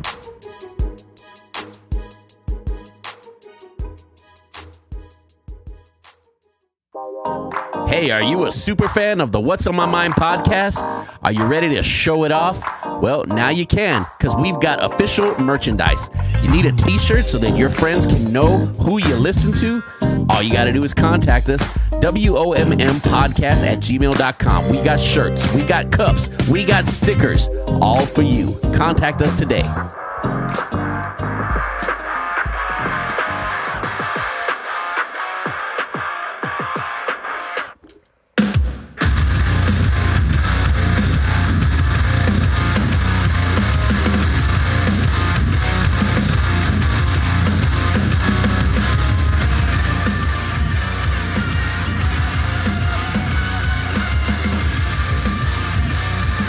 And that right there, what you're listening to, is a little bit of a song from Relent, Low. And man, that is heavy, bro. That's good jam. Heavy stuff. I like that, bro. I like that. Good start. Still not as good as Surrender. Dude, I can't help it, man. It's just something about that drop at the beginning. Yeah. You know what I'm saying? It makes you just want to break something. I mean, don't put that. I cannot put that song on if I'm in traffic. I'm gonna tell you that right now. You know, don't get me wrong. I feel the Holy Spirit all over that song, but when that beat drops and that riff comes in, I just want to hit something. Yes, and then pray later, I guess. So anyway, what we're gonna do now is if you followed us on social media, we all you need to quit. What is he doing? Nothing. We all posted that if you had questions for Bruce, you needed to put them on there, and we would ask them. So I actually got a list of questions that, because you posted up as well on the fan page, and so we did get a list of questions. So we're gonna ask you those questions, but first I want you to go ahead and address the question about this whole milk, this whole drinky milk thing. That's an interesting question. Yeah, what was all that about? So I'll keep this short and sweet. Okay, sounds good. Because the way the question was framed, asking why our greatest fan is required to do a milk challenge. Right. The truth is, you are not our greatest fan unless you do okay. the milk challenge. But long story short, 2 years ago, playing that same festival, Chains Unchained. Right. His name's Paul Portel. He has a Facebook group called Holy Metal Underground. Now it's what it's called. I think I'm on that. It used to be called Legacy. But anyways, he at the time he interviewed us and he ended up the ice cream man again. I think so. It's prophetic. No, but, so anyways, that, brother. That's funny. But so anyways, he interviewed us, and then I think it was either that year or the next year, he ended up by himself going Facebook Live, eating like a ghost pepper. Oh wow! And so we're just like watching it, laughing because he's just like sweating and like. Now I have no beef with Paul. I'm not like, oh yeah, well I want to do it. I've never said I can do better than you. Right. But I was like, look, and he would go live and do these various other challenges, like the Bean Boozled challenge. Oh yes, I've seen he did that. some challenge where he was eating the condiments at a gas station or something. Oh my god. He did the Pecky, that chip, right? That chip, hot chip. Oh, yeah. I've seen that I one. think he did that. I don't know. Well, anyways, he's all about these challenges, right? Right. So I'm like, dude, you need to do the milk challenge. That's the next one. Right. And he's like, no, I don't. And so he ended up not liking the idea, and I was like, okay, well I just kept like messing with him, like you need to do it. But then he tries to turn around like, well, you're a wuss because you didn't do the ghost pepper challenge. I'm like, okay, but I'm not running for office for challenges. I'm not competing with you. I'm just saying, if you want to be cool, and if you want to be Relent's #1 fan. Then you got to do the milk challenge. You got to chug a whole gallon of milk, And of course, we have fun with him when we play, And but I'm just saying, until he does that, he can't be #1 fan. That's gonna be like the running gag. He's gonna be at a show, have a gallon of milk on stage, just ready. So, at Chains Unchained, we were hanging out, and the fridge near us had a gallon of milk. I set it down next to him. I'm like, let's go, dude. But no, he didn't. You want to do it? That's hilarious. Instead, I got him with we had smelling salts. Which, nice. If you know what those are, yes, of course. They're not illegal or drugs. They're just they just like they're really strong. If you've seen like sports players, when they get hit in the head, they're like, well, what's going on? They get disoriented. They like break these things in front of their face. And it's a sensory overload of smell. Yeah. So anyway, I was showing the guys in the band, hey, check this out, smell this. And they're like, oh my gosh, what? it gets you hyped. You're like, I can do anything now. So anyways, that was what we did with Paul this last time. And that's funny. All right, so we'll go with the first question. This is from Sarah Lee. It says, why are you friends with Josh? Now, Sarah Lee, she's most notorious for telling Josh that he has cool pics.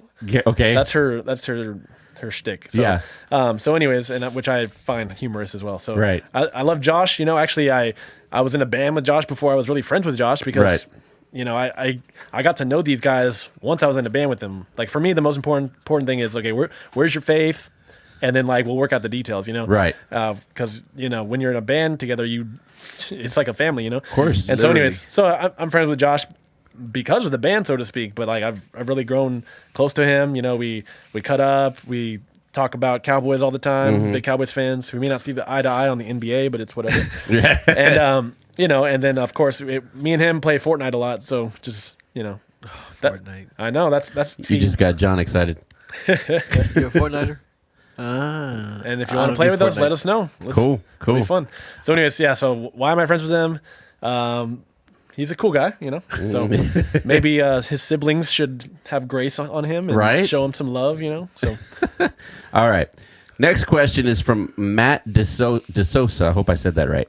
And he says, when can we expect new music from Relent? Yeah, and so when I said come on here and answer any question, it's to the best of my ability. And that's one you can't answer. And we don't have a definitive, we don't. It's not like we're sitting on an album right now. So Gotcha. we're still in process. Yeah, pre-production. I will say we have some songs recorded, but Gotcha. yeah, we're still in process, en route to the next release. Okay. So, I want to say this year, but with COVID, we'll see. Yeah, that's who true. knows. All right, moving on. We got a question from Jose Corona. I don't know about that last name, my Jose. gosh. Oh my god. No. He must be related to coronavirus. Oh my gosh. All right, Jose Rona. His question is, what do you think about Ohio? Jose COVID. All right. So, so when I quit my teaching job, Yeah. I actually I didn't just go full-time touring with my band. Right. I actually had downtime, and so I ended up filling in for this at the time Christian punk band called FBS. Okay. And What did that stand for? so if you know anything about AFI, like the letters were always the same, but the Right. meaning changed. Like Right. it was like asking for it, then it was a fire inside. So Yeah. FBS, I think it used to be $5 short, and then it was fight before surrender. Ah, okay. But of course, you could think of other things. Right, So, right. anyways, so I have no idea if that was ever a thing, to be honest. Gotcha. So all that to say, but yeah. And he was playing drums, Jose COVID Corona, and so man, that tour was full of all types of inside jokes, and we were just the actual members of the band were from Ohio. Ah, okay. And so, anyways. So it's kind of an inside That's joke. the question. And so especially the bassist that I was filling in for, his name is Nate. I call him Nate Breed.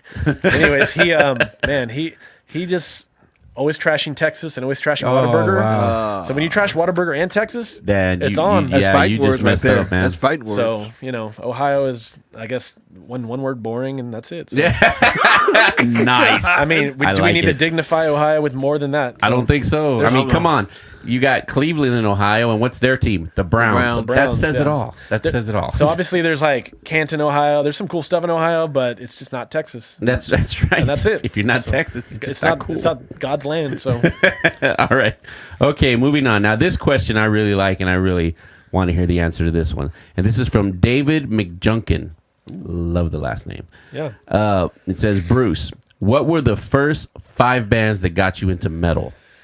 Okay, and so this, kind of bringing it back to the '90s new metal stuff. When I was in middle school, I was just like listening to heavy music, so it was probably 5 new metal bands that were just on the radio. Right. So I remember being at Target, like buying Korn's "Got the Follow the Leader." Sorry. Yeah. Yes, so- late 90s. Great So album. yeah, Korn Great Follow album. the Leader, Metallica and Justice for All I got that for Christmas. I was like, yeah, Metallica.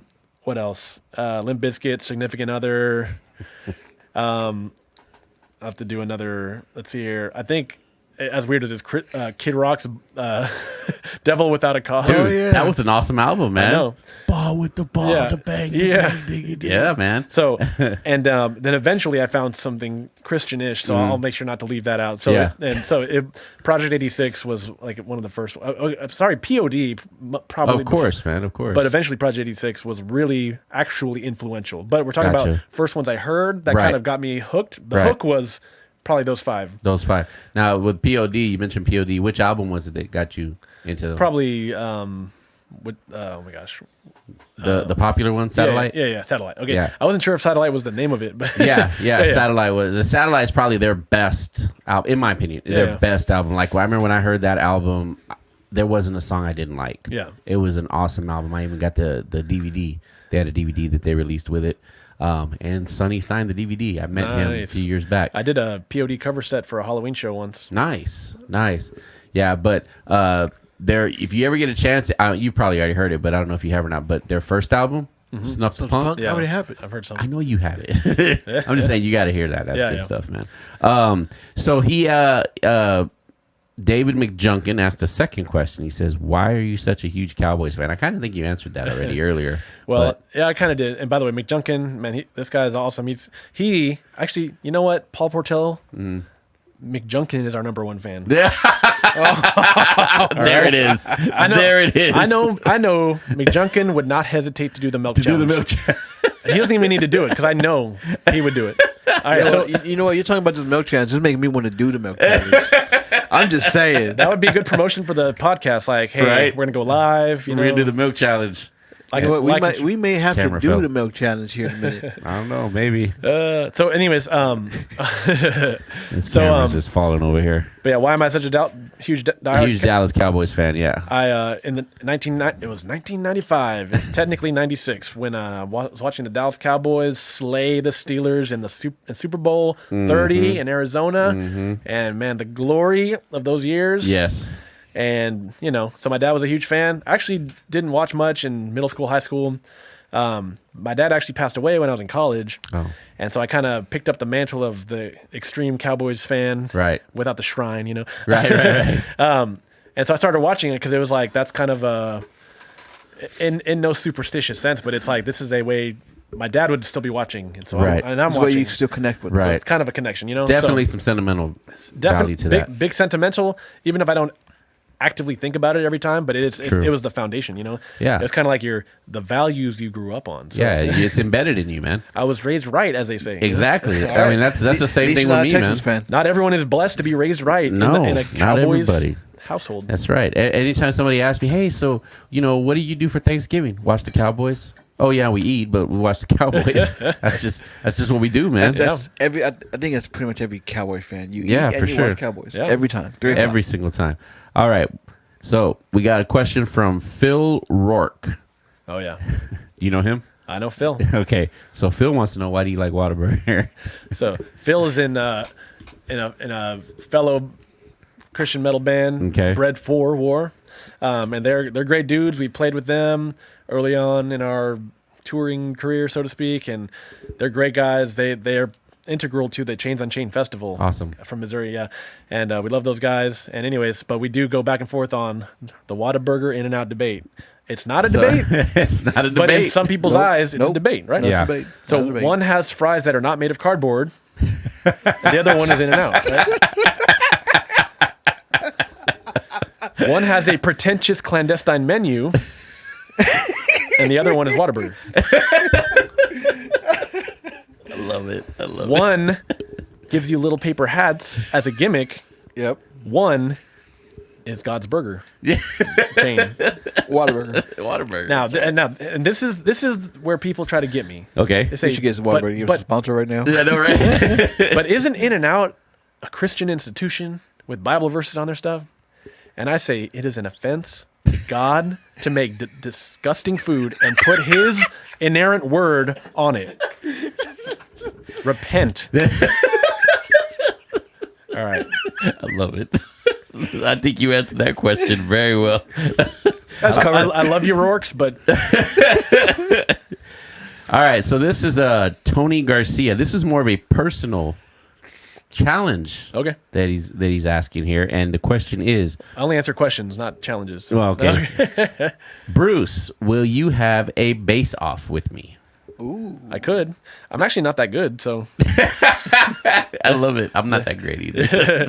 no. But yeah, I mean, hey, I'm always down for playing. Nice. So that'd be you ever fun. do that? We'll film it and put it on the. Cool. Oh, we'll on definitely do YouTube that or something. Yeah, man. Definitely for that. All right. Next question is from V Della Rosa. Okay. Gaidic, I think is the last name. Says, what is your favorite hamburger? My favorite hamburger. Now I'm gonna throw y'all for a loop. Okay. Probably not even a hamburger. No, it's a hamburger. It's not a Whataburger, is It's it? not Whataburger actually. I love Whataburger for fast food. Right. I don't consider this fast food, but I actually love Five Guys. Oh, dude, Five Guys But is it's bomb. but two things. It's not strictly speaking fast food. At least I don't see any drive-through ones. Right. But most importantly, it's way too expensive. It is. Yeah, it's I expensive. can Like- agree with that. Like I almost want to say it's worth it, but it's not. So I'm just cheap. So Aren't you making that Rockstar money, bro? no. I think He's Five like, Guys nah. is fine. It's just a messy burger. Yeah. Well, okay. The burger I think is great. Yeah. It's not like the best in the world, maybe. Right.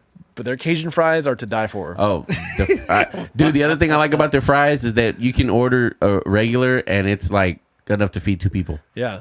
And so here, love that. I'm gonna make this all make sense. So Okay. for Five Guys, they put way too many fries. That's another thing. They like overload the fries. They do. And they put in this brown paper bag, right? Yes, they do. Now, if you were to lick the brown paper bag, that's what In-N-Out's fries taste like.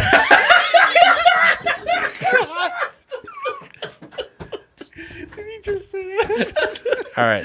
We will never get a sponsorship from In-N-Out. Truth bombs. Truth bombs. Nor would we want one. Actually, if Hit I'm him being with honest. the truth bomb. Oh, plug that song. I love it. All right. So the next question we have is from John Wesley Osborne. He's actually got 2 questions. First one is, what are your top 3 movies?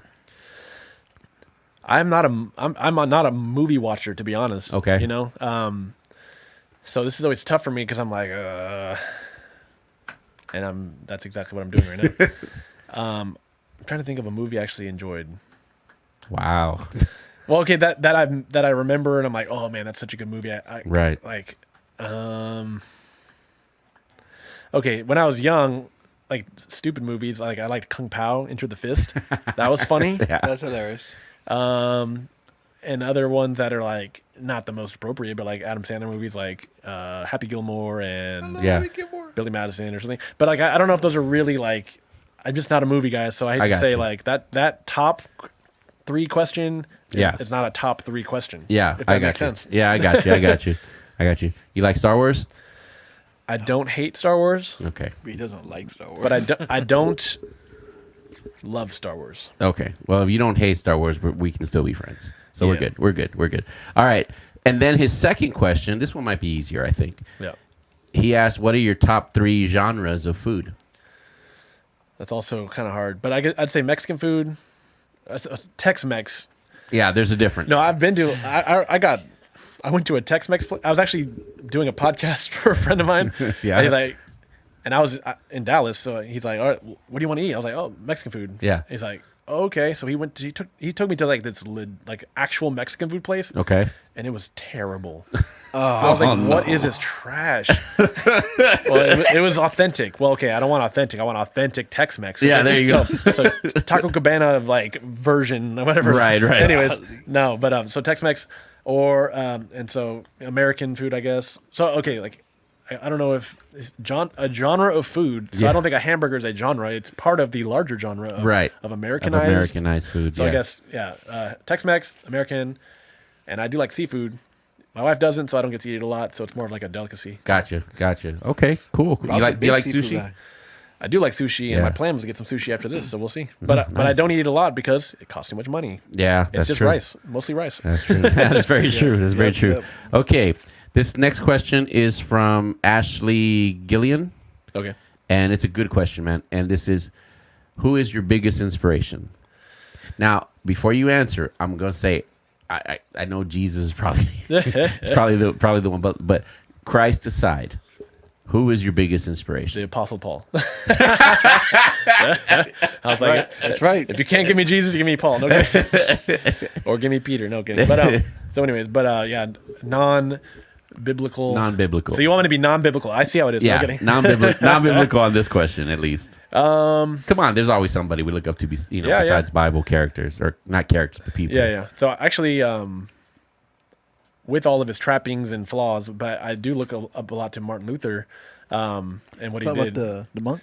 Yes. So and when I teach at the jail about Martin Luther, I'm always like, I'm talking about in the 1500s. I'm talking about this white German dude. Yeah, not the one from the 60s. Right. Not the king. Not I Have a Dream. Right. Right, So, his but 99 anyways, thesis. yeah, 95 theses, and actually taught on that at the jail and stuff. So obviously, he was part of what ended up being the Reformation, and it's not everything everyone thought it was, but some of the things that he was teaching and the things that he was bold about. He was also brash, so I can sometimes I can relate to that. He wasn't afraid to talk about stuff we would laugh at, and Right. If you can actually look up Lutheran insult generator, because he had a lot of enemies, and so like Right. he would just torch people, and you can Nice. actually get this website will just generate like insults that Luther had in his writings. Right. It's funny. So Oh, that's awesome. Okay. so anyways, that's Cool, not that's a good why. one. That's not a why. great one. I studied Martin Luther when I was in college. Yeah. So if there's something on the topic of justification, which I think is one of the most important doctrines of theology, there's something known as Luther's dunghill. Nice. So hopefully that'll pique your interest enough to Google it. Yeah, man, for but sure. If you get R.C. Sproul's The Holiness of God, it goes over that.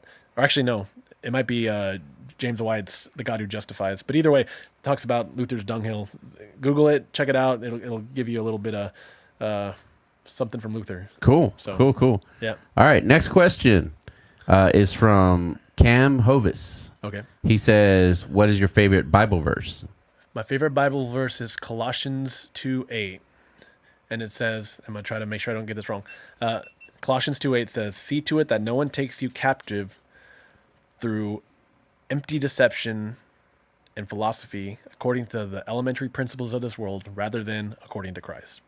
I think I messed up something there. But it's Colossians 2:8. Cool. And it basically talks about how we're called to not be captive. It's active. So we're not going to let ourselves be dragged away by philosophy, the traditions of men that are based on the elementary principles of the world rather than according to Christ. So it's basically saying, make Christ your foundation and do not be captivated and led astray and all this stuff by the world and philosophies, etc. So that's when people like, I'm not a signature guy. I don't love signing things because I'm nobody. But Right. when people want it, I'll sign something. I'll put Colossians 2:8 on it. Cool.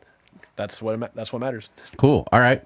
Next question is from Jeffrey Aguapong. Okay. I guess. I'm sorry if I butchered your name, really. Similar to a question that was asked earlier, but the earlier question about the bands was metal bands. Right. This question says, what 5 bands, not metal, not rock, not just bands, what 5 bands have had the biggest impact on you? That's a tough question. So probably number one was Project 86. Okay. Because when I really started listening to their lyrics, I really connected with them. It was a sad part of my life. Not that life was terrible, but I was sad about things. And it was a way to relate, but it had a Christian message, and so I really got behind it. I'd say Living Sacrifice was also a big influence. Oh, great band. We're talking about influential bands, right? Yeah, Okay. what most So, influential to you? Living Sacrifice was the big one. Just like they were just extreme, next level, but focused on Christ. Mm-hmm. Okay, I'm trying to think of not just metal. So I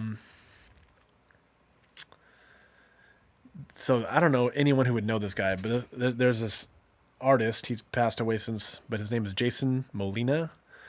He had various projects called, one was Songs of Ohio, another one was called Magnolia Electric Company, Pyramid Electric Company, and then just Jason Molina.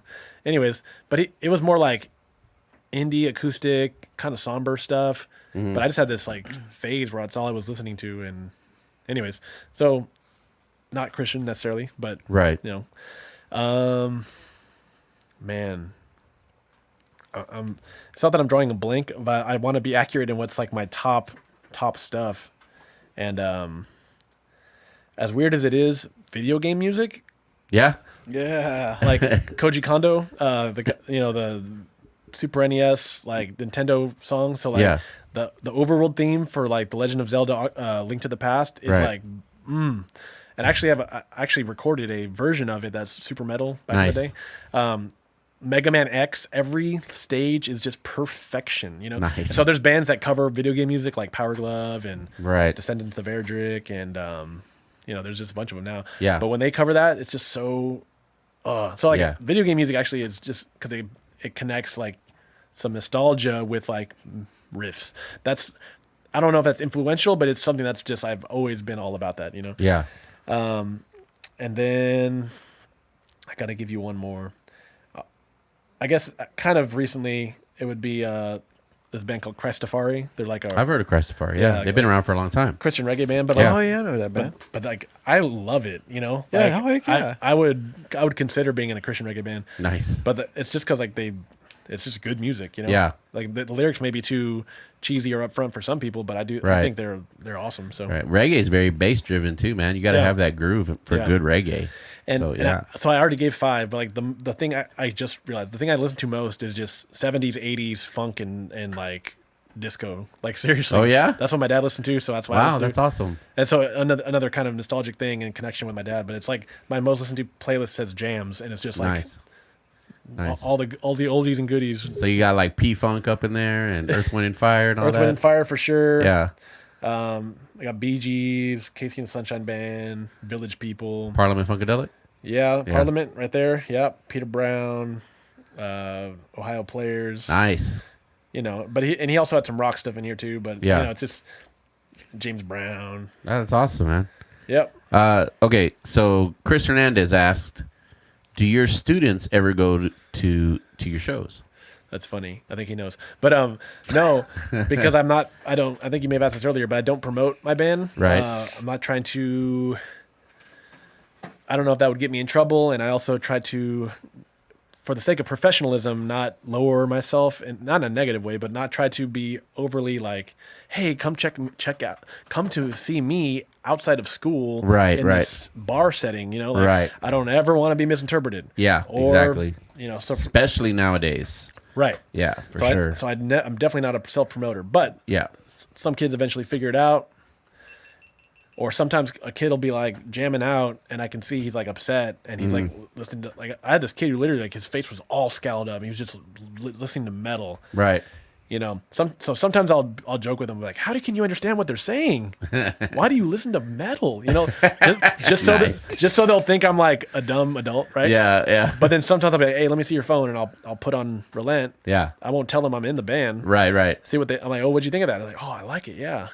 And so then I might be like, you know. Yeah. But sometimes I'll just like do a tiny bit of research and find out, right? Yeah. Yeah. But I'm not, you know, I try to use that as leverage for like, hey, I get it. I listen to that music too. Yeah. You know, but I'm here, like, but let's also do some math, you know? Right. Right. So anyways, Right.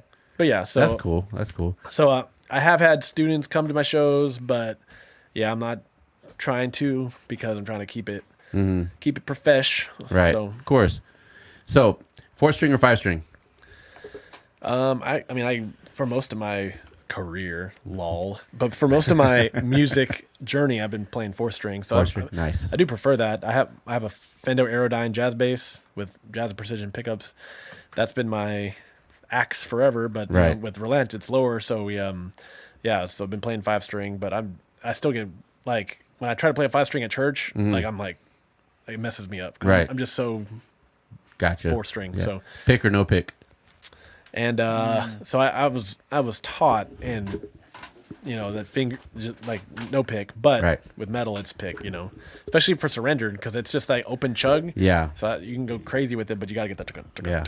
It's gotta have that precision. So Yeah. So, that's funny. When my wife hears this, she's gonna laugh, because my wife's a bass player. right. And she was my bass player when I had my metal band Godspell. Right. Well, and I know there's techniques to achieve that, but Yeah. I'm Yeah, she was all about playing with fingers. yeah, I know. I yeah, saw. yeah. She was like, you gonna play with a pick? Nah. Steve, do you see Steve Harris play with a pick? Like, calm down. Yeah, she's very traditionalist when it comes to bass. And I respect that. Yeah, that's awesome. That's awesome. Yeah. So what's the bass that you play in Relent? Is it the Fender? So it's no. So I was playing on this Ibanez. Nice. But and I couldn't even tell you much about that Ibanez. Technically wasn't mine. But Right. I've been playing on a oh my gosh, a Warwick. See, I thought that looked like a Warwick. I saw the headstock. Yeah, it's a Warwick Yeah. double buck Corvette. So it's nice, you know. I'm not a big gear nerd or you Yeah, know, me neither. specs on all that stuff, but it's been a solid bass, and it's Yeah. done what I wanted it to do, and yeah. Yeah, I'm not a big gear nut either. I usually go to my my friend Jose, who I play with in Judge Not, because I just recently moved from drums to rhythm guitar, and I'm usually like, what do I need? You know, I mean, I ended up getting a guitar from my father-in-law a couple of Christmases ago. It was an Ibanez, and so I was like, what do I need? And so he's like, hey, yeah, you need this processor. Just get this. And so like I play with a Pod Go. Okay. And I don't have an amp. It's just a Pod Go, Line in. plug direct, and you're good to go. And it's got everything you need. Nice. Do you use amp or do you go direct? Yeah, the band, we are all of the old guard. That's like, we have our whole setup, Right. and we're not digital, but we're trying to go that route. You know? Okay. But yeah, so I got an Ampeg 610 cab with a SVT3 Pro head. So Nice. I got all Ampeg of that. And then my pedals I use are Dark Glass B7K, I believe, microtubes, and I have a Sans amp microtubes, and then I have a big muff fuzz pedal. Nice. So that's what I use right now. But yeah, we'll see what the future holds. Cool. But I think in answering all these questions, when I went live in the room, Joe, aka Zeke, okay, he came on and asked, like, you know, what bases have I had? So my first bass was a Squier P bass, Right. just everyone's starter bass. Right. My second bass was a Sunburst Washburn. That was a little bit of an upgrade. And then I went to the Fender Aerodyne jazz bass. Nice. And then now I've got this, Warwick. So those are my four basses, and the best one has probably been, I think it's got to be the Warwick. Yeah. Though I love my Fender Aerodyne jazz Yeah. bass. And Now Warwicks are those are monster, man. Yeah. Monsters. Yeah, I'm familiar with that. then he also asked about like which bass have I played that's like the best, but I just don't go and play other basses. I'm just like I'm content with what I got. Yeah. So- To you, it's not even a question of best. It's just what fits Right. you. Yeah, for me, if it works, cool. Like maybe like adjust the tone, Right. get that in. But if I got a working, tool or Yeah. sword, whatever. Yeah, exactly. if that part's good, then I'm set for a while because there's so much money you can spend that Yeah. I'm not there. Yeah, exactly. Like back when I was in Godspell, I had it was a Dean Dimeflage. Oh yeah, Right, because I was a Dimebag Darrell fan. Yeah. And so I got the Dimeflage. Well, the action on it was perfect for because I was a rhythm player. I'm not a lead player. I just rhythm. Action was great. When I'd palm mute, everything, the positioning was perfect. Hard times came after the band and stuff. I lost the guitar. So now this Ibanez I have, I love it. I do. But if I'm being honest, it still doesn't have that good fit for me, So I am looking in the future, again, after this whole house thing, of probably getting something different. And I'm going to go back to Dean, honestly, because Dean was just it just fit, you know what I mean? And I think that's for every musician. You got to find the equipment, the tool that's going to fit you the best, So yeah, so no, that's awesome, man. So winding down here now as we're coming to the end of our show. Yeah. Man, it's been a fun show too, by the way. Sure has. Yeah. It's been a lot of fun.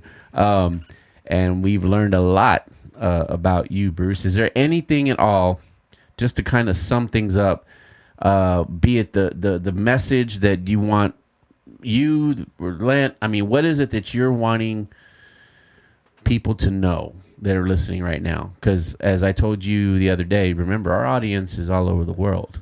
So this is your opportunity. This is your platform to share briefly. Yeah. What is the thing that you would want the world to know? Yeah, and so for me, as you know, my passion is the gospel, and that starts with the fact that there is a God. There's a God we know by nature. Psalm 19:1 says that the heavens declare the glory of God, and Romans 1 corroborates that, saying that men know that there exists a God and they are without excuse. And so the order of creation begs the creator that exists. And so we know this by nature, whether we acknowledge it or not. It says that we suppress the truth and unrighteousness.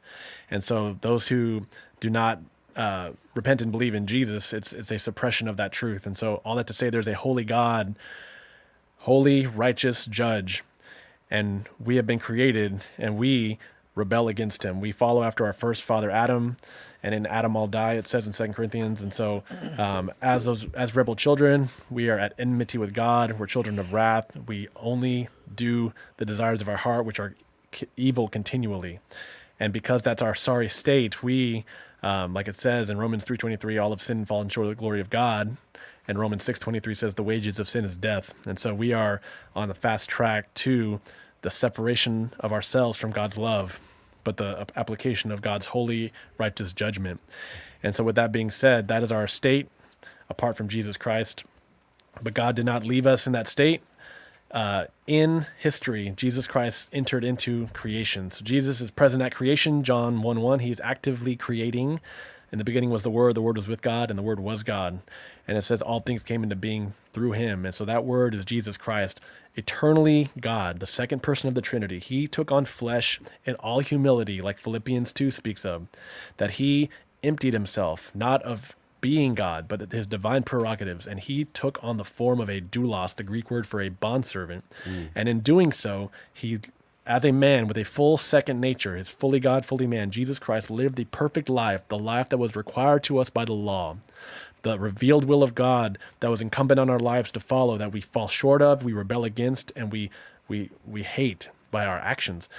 He, though we were at war with God, he declared peace. It's as if two nations were at war, and the more powerful nation could crush the weaker one, but declares peace. And that's what God does with us. It says in Romans 5:1, therefore, having been justified by faith, Right. we have peace with God. So it's not by striving, it's not by works, it's not by religious rituals, it's by faith and faith alone in Jesus Christ.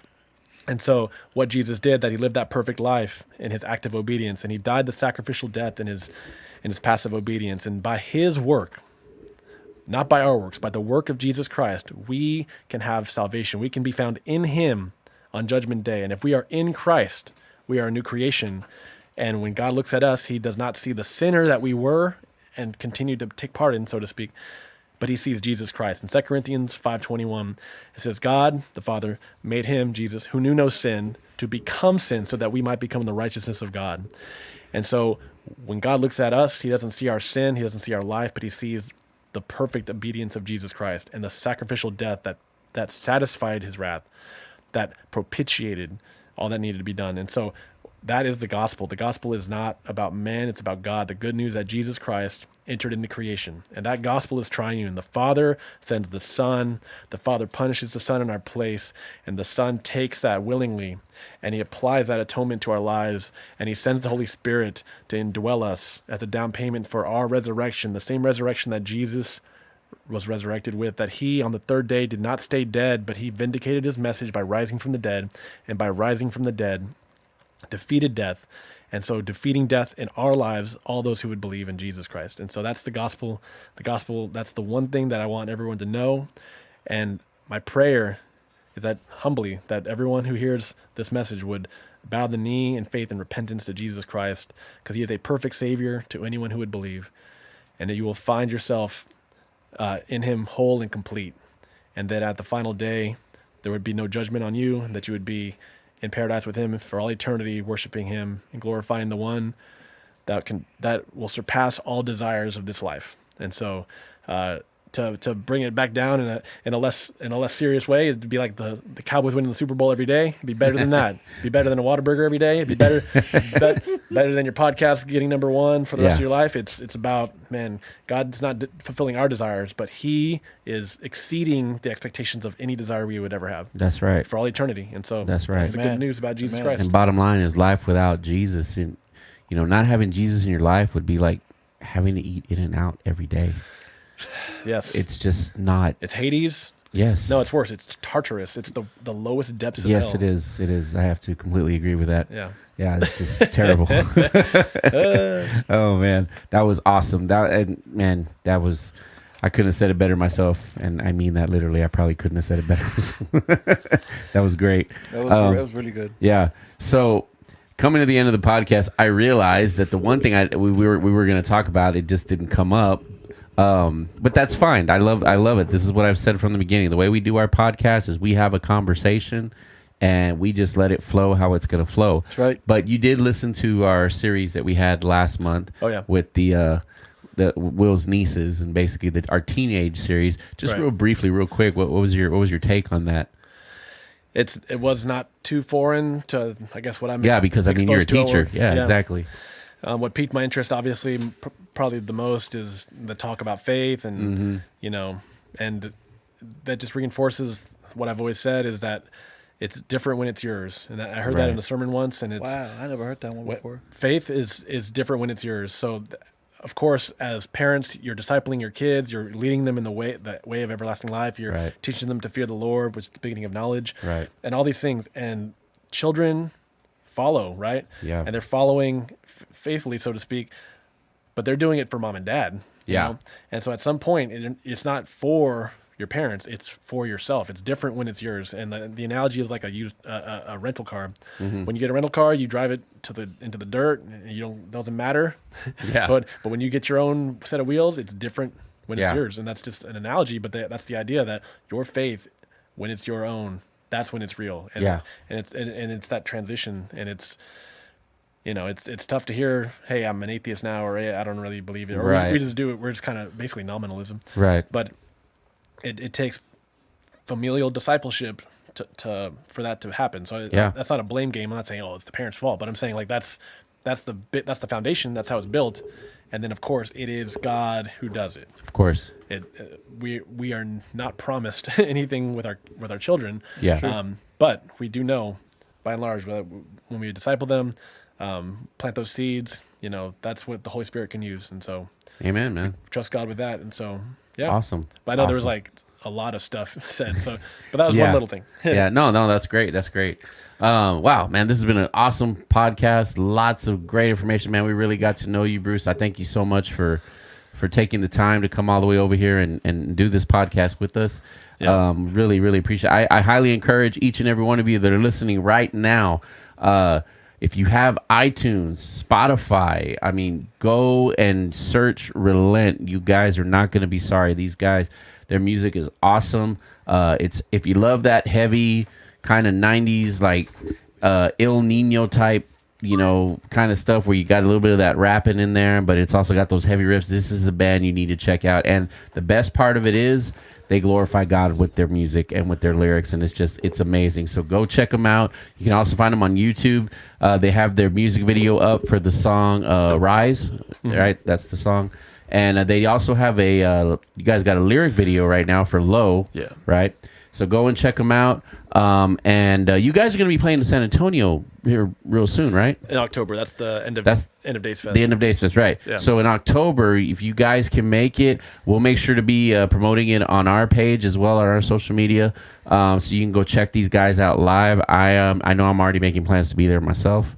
Because I want to go jam with you guys. Yeah. So real quick, man, tell the people where they can find you on their social medias, on the websites, whatever it is. When it comes to Relent, you can just search Relent. I mean, I don't remember all the tags, to be honest. Right. And when it comes to me, my name's Bruce Gonzales. Bad member. You can look for me. I'm also not trying to get that's the one thing I get to avoid. Miggy gets like a million friend requests, and Right. I don't. I'm fine. I like to blend in with. So There you go. But yeah, if you, I'd love to be your friend on social media. If I'm not already, that's great. Yeah. We could talk. All that stuff. So. All that to say, Cool, man. Awesome. Well, again, thank you so much.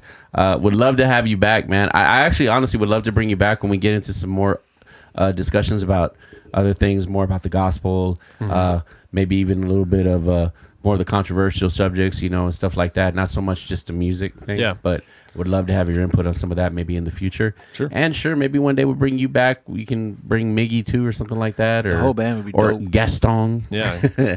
Yeah. Or the whole band, man, and do a podcast with all you guys. That would be great too. But whatever y'all are down for, we're down for. So, but for today, we really appreciate you being here, man. Yeah, Thank we you do. so We very really do. much. Yeah. Thank you. For sure. Gotta So, thank you guys so much for tuning in to this episode. What's up, Will? I want to end the show differently. Okay. So, do you want me to go ahead and turn it over to you now? No, you can just do what you're gonna do. But at the end, we're gonna end with our favorite song. Oh, yeah, we got to play that. Yeah, we have to. We just have to. Have to. Yeah. So anyway, just remember, we got next week. We're gonna have Supposed to be Ryan. Still trying to work on that. who wasn't here last week when we had to go off the cuff. Off the cuff is politics. But Yeah. And have I gotten any hate mail, by the way? I haven't seen any hate mail from you. Really? That's a good thing. I'm surprised. But of course, I haven't seen a lot of I haven't seen the numbers as hot as they have been. So yeah, I got you. I'm surprised that you haven't gotten any hate mail. I was a little. Okay, that's fine. So, hey, did you hear that Biden announced his vice presidential candidate? All right, thanks for the show. Thanks for the show.